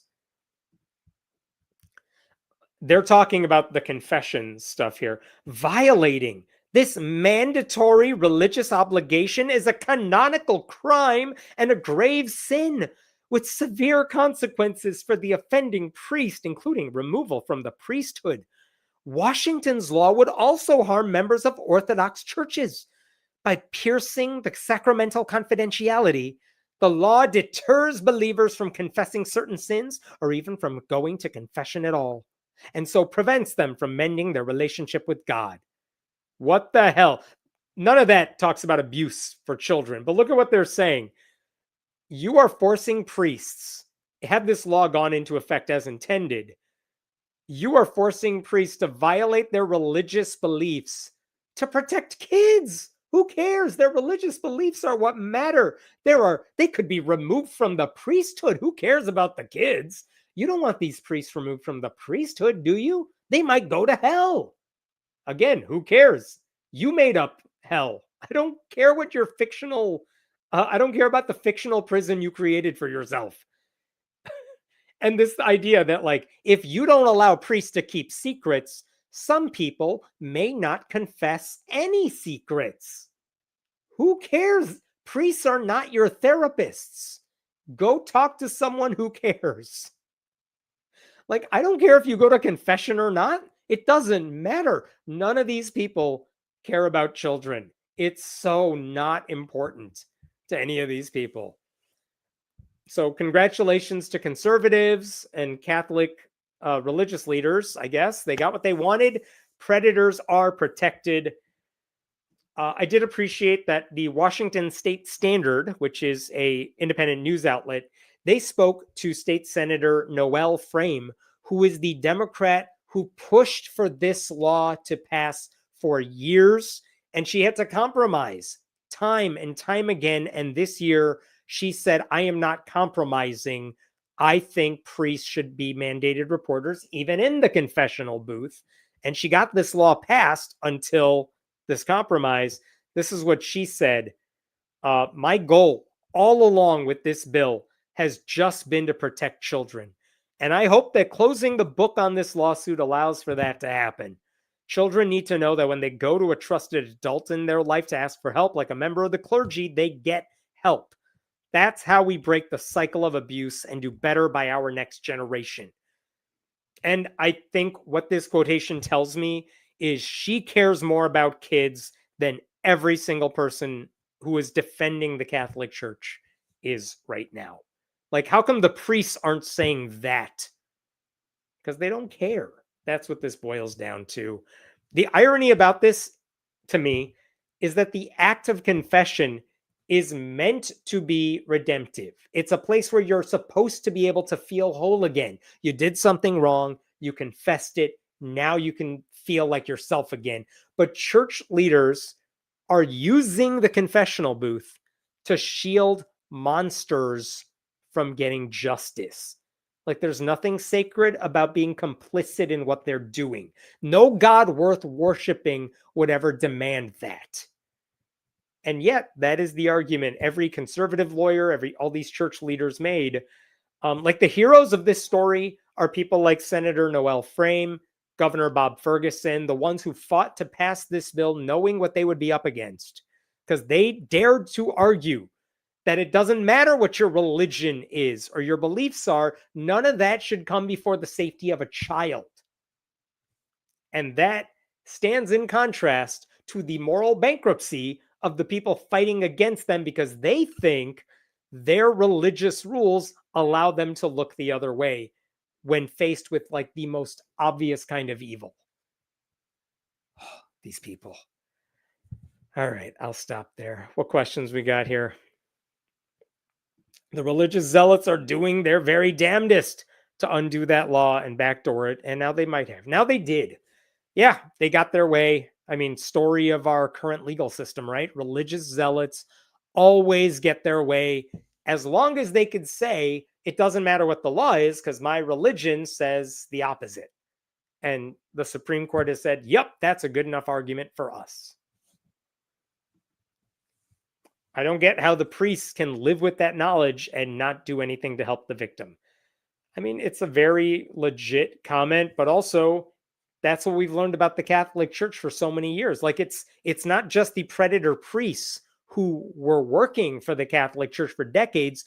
There were so many people involved in the cover-up. All of those people could have stopped abuse for decades and decades, and so few actually did. So it's not just about this hypothetical confession situation. This is a long-standing problem in the Catholic Church where the people who have knowledge of wrongdoing decide not to tell people because they don't want to offend the church. They don't want to break the church rules. What happened to the Republicans being concerned about children's well-being? You're not going to believe this. Republicans lie. They don't care about children's well-being. They never have. They want to take away their health care. They want Donald Trump to walk through their beauty pageant locker rooms. I mean, I know you're being sarcastic, by the way. The compromise is that the law is just a really nice ornament, the kind to show and does nothing. Yeah, I mean, that is the compromise. It's the state of Washington giving up because and I'm not even mad at what they did because I get that they were in a bad position. I do wonder, maybe this law was still worth fighting, even if this was going to court. I know it would take time and money, but like, I want to see Democrats fighting for what's right and compromising on this. I don't really know what they achieved with the compromise because the Catholic Church largely said, we are fine with being mandated reporters outside the confessional booth. So you could have easily passed a law just to do that standalone, separately. So I don't know what the compromise achieved. Like, wouldn't it be better to just say, hey, we fought to protect kids and the Catholic Church stopped us from doing it, and the Republican Department of Justice stopped us from doing it? Like, I want to see that fight because I don't know what the compromise really achieved here that you couldn't achieve with the standalone bill later on. My buddy who's a legal PhD and I were really trying to lobby this, and it's just so upsetting to see how much money that the church threw at this. Money always makes the damn rules. I mean, yeah, that makes sense. They have a lot of money to protect predators. They always have. So, yes. All right, I'm jumping. I have 2 more stories for you. Shorter ones, I should say.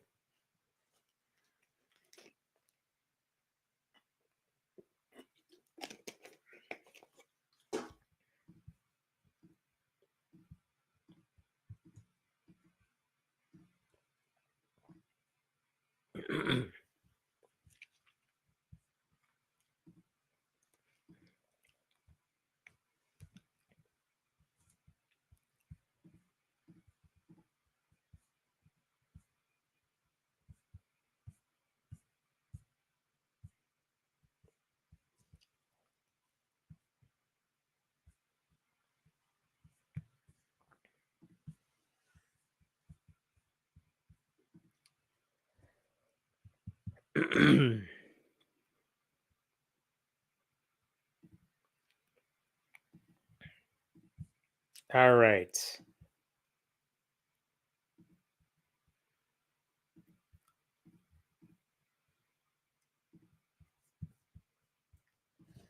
Let's talk about chaplains in schools because last year, Florida's governor, Ron DeSantis, he signed a law allowing untrained Christian chaplains in public schools as a substitute for trained social workers and counselors.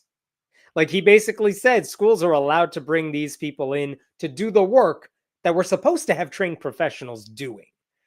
Now, school districts were not forced to do this, but the law that they signed, that Republicans passed, said if you want to have chaplains in schools, here's the legal support for you to do that. A lot of school districts refused to play along, partly because they did not want to deal with a very real possibility that humanist groups and Satanist groups would go to these school districts and say, we have a chaplain who wants to be on your list and is available to meet with students. Like, they literally went to board meetings and said, if you take advantage of this law and adopt a policy allowing chaplains into your district, we, the Satanists, are going to push to have our people be on that list. And that doesn't mean kids have to see them or that parents would say yes to meeting with them, but Satanists would be on the list. And that means the school district on their website would say, who are the approved chaplains in our district? Like Lucifer Smith from the Church of Satan, or something like that. And a lot of districts said, we don't want to play that game. And so they said, we're not going to have any policy about chaplains. There was also a concern that if you take advantage of this law and say school chaplains are allowed in our district, what happens if you say yes to like 20 Christian chaplains and then a Muslim chaplain comes around and you say no? Even if you have legit reasons, now it's going to feel like religious discrimination. So who's going to make the decision over when it comes to who's qualified, who's not qualified? Do you just take the church's word for it? What if it's some like weird religious group that you don't want anything to do with? You are setting yourselves up for potential lawsuits based on who you say yes to and don't say yes to. So this was creating more problems than it was solving. And a lot of atheist and humanist groups brought this up. And so the funny thing about this is even though Ron DeSantis passed that law, signed it into law last year, no school district in Florida, to my knowledge, has said, we are welcoming Christian chaplains into our district because they don't want to play the legal liability game. They just know we're better safe than sorry. Let's not even bring this up because we don't have to. So that's the good news. It seems like the whole chaplain in school things in Florida anyway was nothing more than a right-wing publicity stunt. And school districts were not asking for this and they're not taking them up on it. But I tell you this to say one school district has now taken the bait. They passed a policy to allow religious chaplains in their district, and they picked their first one. And it's really the worst case scenario of who they could have picked because they picked this dude. His name is John Martin. He goes by Jack. So that's Reverend Jack Martin of the Christian Life Assembly of God. And he was selected by the Hernando School District, which I believe is just north of Tampa. So this is their webpage. After the school board passed a policy allowing chaplains, they have this page on their website where they say, if you want to be a chaplain who's affiliated with our district, here's what you got to do. And I want to show you this. Approved chaplains for this school year in accordance with school board policy. Number one on the list is John Martin. They actually, last week when I was looking at this website, he was the only name on the list. They now have number 2 on the list right there. I'm going to ignore number 2 on the list. I don't know that guy, whatever. I want to go back to number 1 because he was the first one they hired. So why is this guy a problem? Well, I will tell you that if you were going to bring a chaplain on to be the first chaplain hired in the state, not hired, but like affiliated with the district for this program, you would want someone with impeccable credentials, right? Someone who is a good person, who's like, I'm going to help all the students because I'm a religious leader and I want to be a leader for the kids in these schools as well. So parents, if you want me to chat with your kids, let me at them. Something like that. They did not do that because this dude's, Jack Martin's internet footprint is so full of right-wing conspiracy theories. He supported the January 6th insurrection. Like, that's just the tip of the iceberg. And look, political views themselves could not disqualify anybody from these positions. You do have to wonder why the school district thought this is the guy we need to lead the charge. So there's a reporter named Brian Kaler of A Public Witness, which is a newsletter from the Christian media outlet Word and Way. He first broke this story, and I want to give him credit. This is what he said about Martin. This is what he found out. Martin posted to the Black Robe Regiment Facebook group, for which he's an admin, that the first public school chaplain in the state of Florida is one of you guys, is a Black Robe Regiment pastor. What is the Black Robe Regiment? It's a conservative Christian nationalist effort to get patriot pastors engaged in the public square and impacting political elections with their preaching. BRR founder, blah, blah, blah, spoke at a Jericho march in Washington, D.C., which is part of the effort to overturn Trump's loss in the 2020 election. So this is a very right-wing, pro-insurrection group that this guy is the admin for and is posting saying, look at what I did, you guys. So that's disturbing. Not disqualifying, I'm saying. He has a right to his dumb views, but weird. What else do we have? We have his assertions that the 2020 election was stolen, his repeated defenses of those arrested for their actions at the Capitol.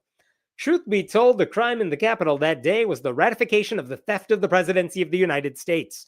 But they want you to watch the shiny coin. This guy said Nancy Pelosi should be investigated and that it seems some FBI were involved as well as Antifa. And listen, as a card carrying member of Antifa, I don't think my boss is going to like that you're invoking his name like that. What else do we got here? Martin has also frequently posted comments downplaying COVID, the pandemic, and attacking vaccines, including a song suggesting the vaccines kill people. He mocked mask wearing and repeatedly added he didn't get a COVID vaccine, but don't worry, he took ivermectin. This guy has lost it. So that's just a smattering of how crazy this guy is. Again, my question is, if someone is openly promoting Christian nationalism, and that's kind of his whole life, what message does that send to non-Christian students in the district that their own school board is saying this guy is a trusted leader who parents can entrust with their kids? Like if someone, this guy has also disparaged public schools because conservatives hate public schools. If someone is disparaging public schools, why is a public school district partnering with him? And what promises does the school board have that this guy is not going to use his position to promote his personal and political agenda? So what I found interesting, the Freedom from Religion Foundation has now sent a letter to the district about all this. And the thing is, what the school district did, I'll come back to this in a second, what the school district did by saying we're going to take advantage of the chaplain law and allow religious chaplains to apply to work with our district. That's not illegal. What they did in saying Jack Martin's part of the program, that's not illegal. What FFRF is saying in their letter is, have you looked at this guy's background? What promises do you have that this guy's not going to impose his will, his political views and religious views on kids? But more importantly, because you have opened the door to religious chaplains, you are now setting yourselves up to be sued in the future. Because at some point, this district may have to make a decision about who makes the cut and who doesn't. And can you imagine? They let this dude become a chaplain in their district despite his complete insanity. But what if there's a well-qualified humanist chaplain that gets rejected because they didn't go to the right seminary? Or what happens if a Muslim chaplain gets rejected, or a Hindu chaplain, or a chaplain with different types of credentials? If they say no to anybody, we could be facing a lot of problems in this district. So FFRF said in their letter, they described the January 6th of it all. They said this guy has argued the U.S. is founded as a Christian nation, that non-Christians should be barred from offering prayers, invocation prayers, to open congressional sessions. He's been an outspoken opponent of public schools. So look at their request. We request that you immediately end your chaplain program and cease providing Reverend Martin access to Hernando County Schools students. And that is the correct thing for this district to do. They're not saying fire this guy. There's no proof he's done anything wrong with any kids right now. But why are you waiting? This isn't about him anymore. Hey, school district, save yourself a lot of problems. Go hire some good social workers and counselors. That's the job they're supposed to do. Don't bring on this dude who has a lot of issues in the past. And again, if I just told you his social media history, you wouldn't allow this guy to work minimum wage at some retail store because you can't trust this guy. He believes nonsense. Why would you let him work with kids and suggest to parents that we give him our stamp of approval, right? The district says that its chaplaincy program requires participants to pledge that they will be sensitive to religious pluralism and able to provide for the free exercise of religion by all students. They also say on their website that chaplains may not proselytize for or disparage any religion, belief, lack of belief, or faith group. That's what they say. But I want you to imagine, let's say some devout parent says, my child is acting very strange and I want them to talk to a chaplain. Well, at my school district, they have a list of chaplains and their kid is gay or their kid is trans. And they meet with this guy because the parents said, we want you to talk to them. What do you think Martin is going to say? And this is where the lawsuits could happen, because I cannot believe for a second that he is going to abide by these rules. That's the concern. By the way, you want to know what else this guy has said on social media? Hitler would have been a Democrat. He said Michelle Obama would become, quote, the first transgender president. Like, if this dude is the best chaplain you can find, get rid of your program. It's not worth it. Like, the choice is not whether to continue the program or not. The question is, do you want to accept the risk of a lawsuit or would you rather play it safe? I don't know why they are not playing it safe. It's stupid. This is not just a local embarrassment. This is a snapshot of what happens when politics overrides public responsibility. Like, they never should have had a chaplain program. And it's so much worse that the first chaplain they brought on is a conspiracy theorist, a Christian nationalist, someone who hates public schools. Like, this guy is a Trojan horse. The whole chaplain program is a Trojan horse for religious indoctrination in taxpayer-funded schools. So this is not about supporting students. It's about using kids as pawns in a campaign to get rid of church-state separation in public schools. And this school district fell for it. Oh, what questions we got here? Dude sounds exactly like a rubber stamp MAGA Republican. Agreed. He's exactly what they were looking for. Yeah, I'm sure Ron DeSantis is thrilled. Like, sincerely, I think this is what they wanted, but I don't know why any decent public school district would say yes to this. That seems dumb on their part, strategically dumb. Again, had they chosen a chaplain with impeccable credentials who wants to help everybody, they're actually making it easier for other districts to follow suit. This district chose the worst dude possible, who's I would bet my money that he's going to cause them problems in the future. But, they're not taking my advice.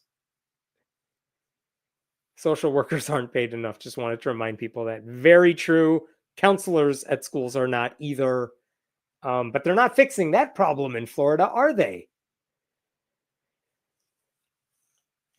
Is there a certain platform membership that gets more money to you than others? Honestly, if you want to support the work I do, the best way to do it so that more comes to me is going to friendlyatheist.com and becoming a member. That is the most reliable way to do it. Patreon is also perfectly fine, patreon.com/Hemant. But I expect that most people are watching this or reading my stuff for free. I make it available to everyone for free. And I hope that some people with the ability to do so and who find it worthwhile support what I do, because that's the way I can keep doing this. By the way, if you like that, I'll be in Florida this Sunday talking about this very topic. And Den will post the link in the comments if you're interested. That's just outside of Orlando this Sunday afternoon. All right, I got one last story. I'll get that set up here.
All right.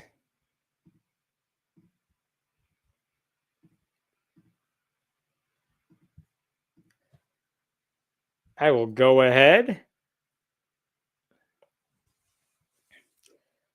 I got one last update for you. It involves a story I talked about a little bit ago, but it involves this particular school board.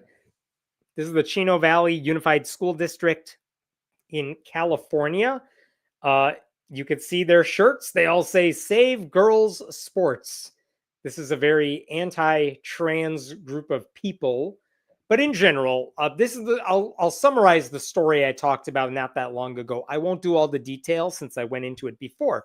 But basically, for the past like 10 years, this particular school board has been overrun by members of a particular white evangelical megachurch in that area. It's one run by a guy named Jack Hibbs.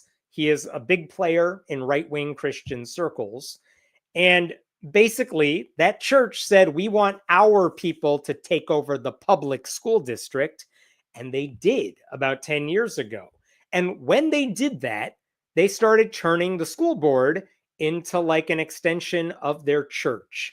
Specifically, they did Christian invocation prayers. They were quoting Bible verses throughout meetings. They were doing rants against marriage equality in California. Why? At a school board meeting? No reason. It's just what they do. And by the way, the church also fully endorsed these candidates, told their congregation to go vote for these candidates, which at one point was a violation of the IRS nonprofit rules, but the IRS no longer cares about that. Anyway, this is what they did for years. And the church also raised thousands of dollars to pay for Bible textbooks for an elective class that was offered in this district, but they would not. They had a $30 million shortfall when it came to offering more rigorous courses, just to show you where their priorities are at. So the end result is, even though all of their supported candidates, the church's preferred candidates, they didn't win every single time, but they won enough to take over this school district, and they turned it into a religious revival of sorts. And when that happened in like 2014, the Freedom from Religion Foundation filed a lawsuit. And they said these board meetings, quote, resemble a church service more than a school board meeting.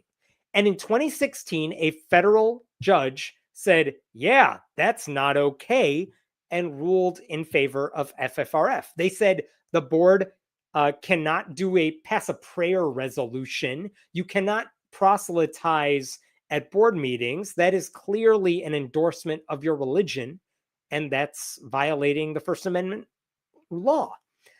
And this lawsuit took so many years to resolve that it cost the school board over $200,000. So that's good, right? But it didn't end there, because they voted to appeal that ruling. And in 2018, an appellate court weighed in and said, what are you people doing? It's still illegal. You can't pray at meetings. So FFRF is still winning. And at this point, they had to pay like $280,000. And you would think, okay, they have lost. It's over now. But no, they said, well, we just lost because of 3 judges on the Ninth Circuit Court of Appeals. Why don't we ask the entire Ninth Circuit to weigh in on this? And the entire Ninth Circuit is like, what are you doing? You have lost. There's no controversy here. You lose. So they're out like $280,000. They could have asked the U.S. Supreme Court to step in at this point. But when they were in the position to do that, the church no longer had a majority on the school board. And they voted, should we ask the Supreme Court to look at this and have our lawyers do this and pay all the money associated with it? They voted 3-2 to just cut their losses. We lose. We're not appealing this anymore. So that's where this ended. At the end of the day, it cost them like $282,000 that they had to pay to FFRF. So that's how that lawsuit ended. Now, in 2022, conservatives regained control of that school board. And a woman named Sonia Shaw soon became the president of that school board. She's one of those right-wing mama bear zealots. She won her race, by the way, by 317 votes. Not much. It is so frustrating when there is low turnout for school board or city council elections because crazy people can win. And she won. But the conservatives at this church got the majority of the school board. And what happened after that? They started catering and cozying up to right-wing extremist groups. They passed a resolution saying they supported a bill that would out trans kids to their parents if they were going by different pronouns at school than what their birth certificate said. Maybe the most quintessential thing this conservative board did is that one high school counselor in their district said, hey, we have a door, like we have a little office inside of our counselor's office. Can we use it for kids to have mental health breaks? And Sonia Shaw said those spaces or spaces like that are going to become a Planned Parenthood, which makes zero sense. But because she did that, it dissuaded one group from fundraising for that project to create mental health spaces. And it led to a harassment campaign against school staffers. And so all of that made her very happy, made the school district very happy. So anyway, here's where we're at today. The Chino Valley Unified School Board now has 5 members. They are all conservative zealots, all of them. The names might be different than what they were a few years ago, but they're all part of this church, I believe, but they're all conservative zealots. So when I talked about this last time, it was, I think, February, because in February, this board voted unanimously to ask a right-wing legal group to go back to court and overturn that lawsuit, the decision that they lost years earlier. The one where the judge said, you can't pray at meetings. You can't have a prayer resolution, Christian invocations at meetings. They said, hey, let's go back to the judge and ask for a do-over. That is seriously what they did.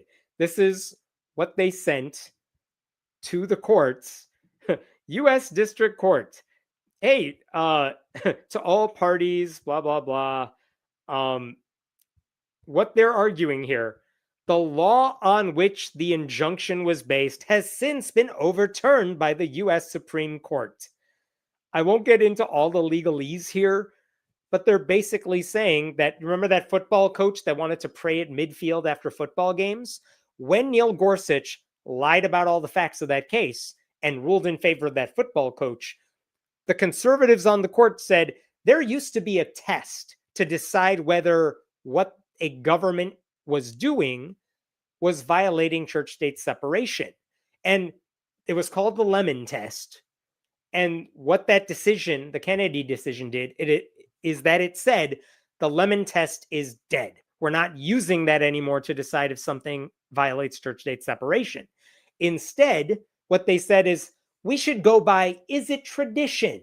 Because if we've been doing something since the founding of our country, we should let it pass. Or if there's a giant cross monument on public property, but it's been up for like 100 years, we should let it stand, even if it means the government is promoting Christianity. Dumb idea, but that's besides the point. What the school board is saying is the Lemon Test is dead, and you said that the stuff we were doing was illegal because of the Lemon Test, so we want a do-over.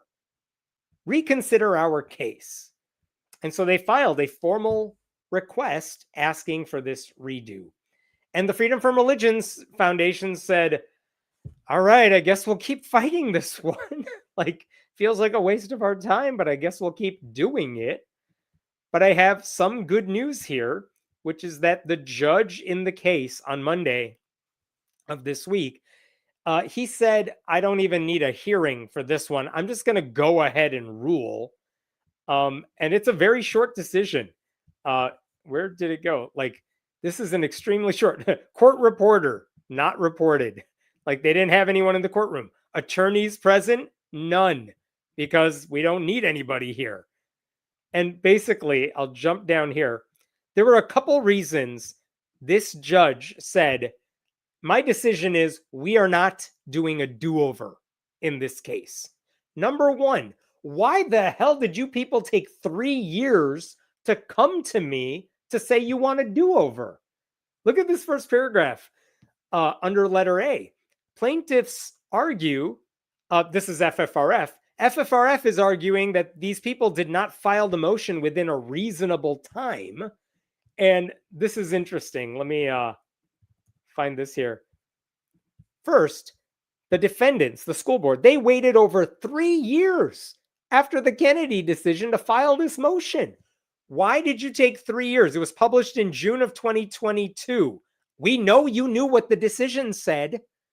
Defendants likely knew about it because of the intense media coverage. Defendants definitely knew about the Kennedy case a few weeks later, since there was like emails sent back and forth between you two. And basically, what this judge says is because you waited 3 years, the Freedom from Religion Foundation had to hire new local lawyers to get up to speed on this case. That cost them time and money. Why didn't you do this back then? And by the way, we know the answer to why it took them 3 years. They needed their right-wing supermajority on the court to sign off on this. And they're like, we think now's the time because the political winds are on our side. But that's not a reason you get a redo in court, right? So you don't get to relitigate a case you lost because you're losers. Like, and you can't wait for 3 years. But the judge also said that for the record, you would also lose on the merits of the case. And I really enjoyed this section of his decision.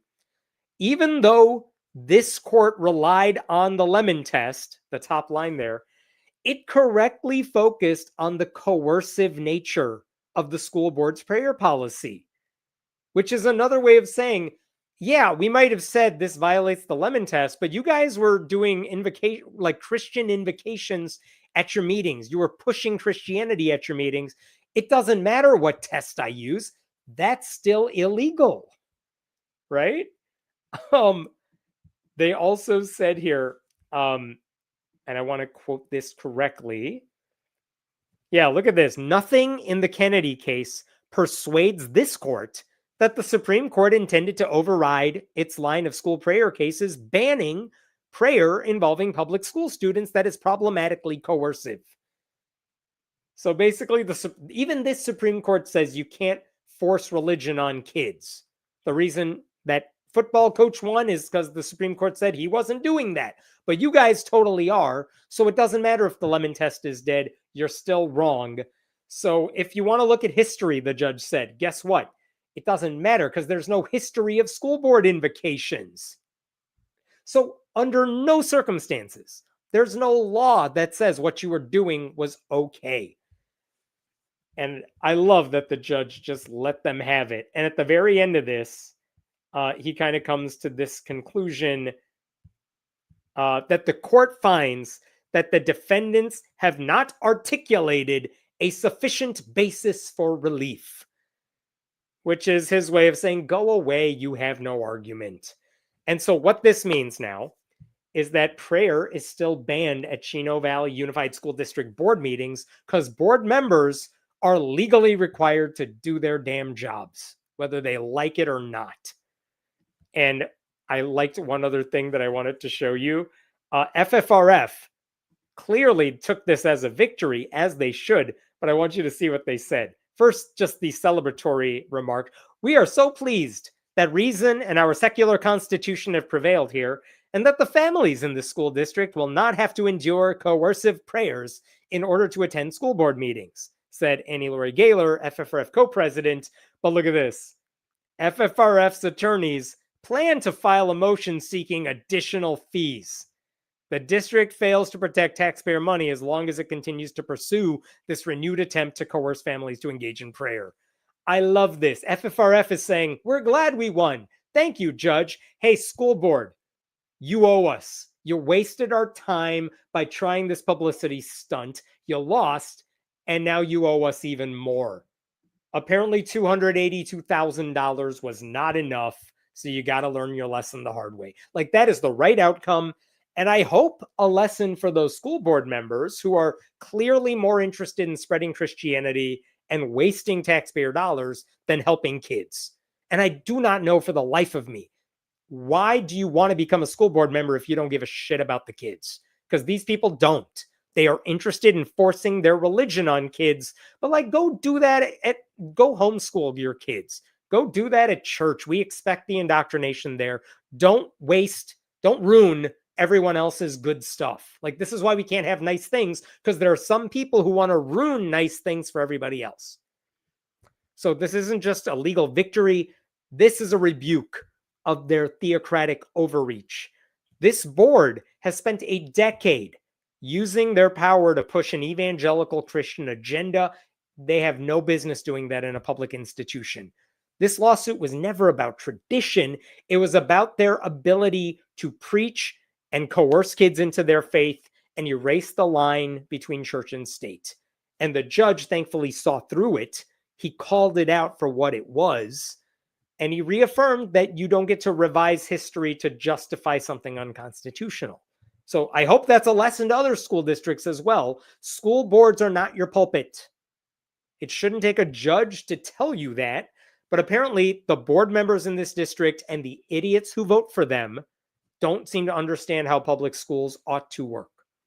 So a little bit of a happy ending there. I will pause there. Any other questions here? Otherwise, that's all I wanted to share with you. Religious revival and school should not ever be in the same sentence. Absolutely, unless you want to talk in a literary sense about like religious revivals in history. I remember reading, was it John Edward, Sinners at the Hands of an Angry God, something like that. Like, you can learn about Christianity. You can teach about Christianity. You do not indoctrinate. This school board was indoctrinating. There's a few decent judges standing between us and ruin. Yeah, seriously, not enough, but some. And I really wish that's not all we could rely on. And it's scary that the Supreme Court is not run by a majority of decent judges right now. How do they define tradition anyway? Honestly, the definition of tradition at this point is whatever answer allows the Christians to win a case. That's it. There's no better answer, because there's no tradition of 10 commandments in the public schools. There's no tradition of school board invocations. There's not even a tradition of school boards. Those weren't around when the country started.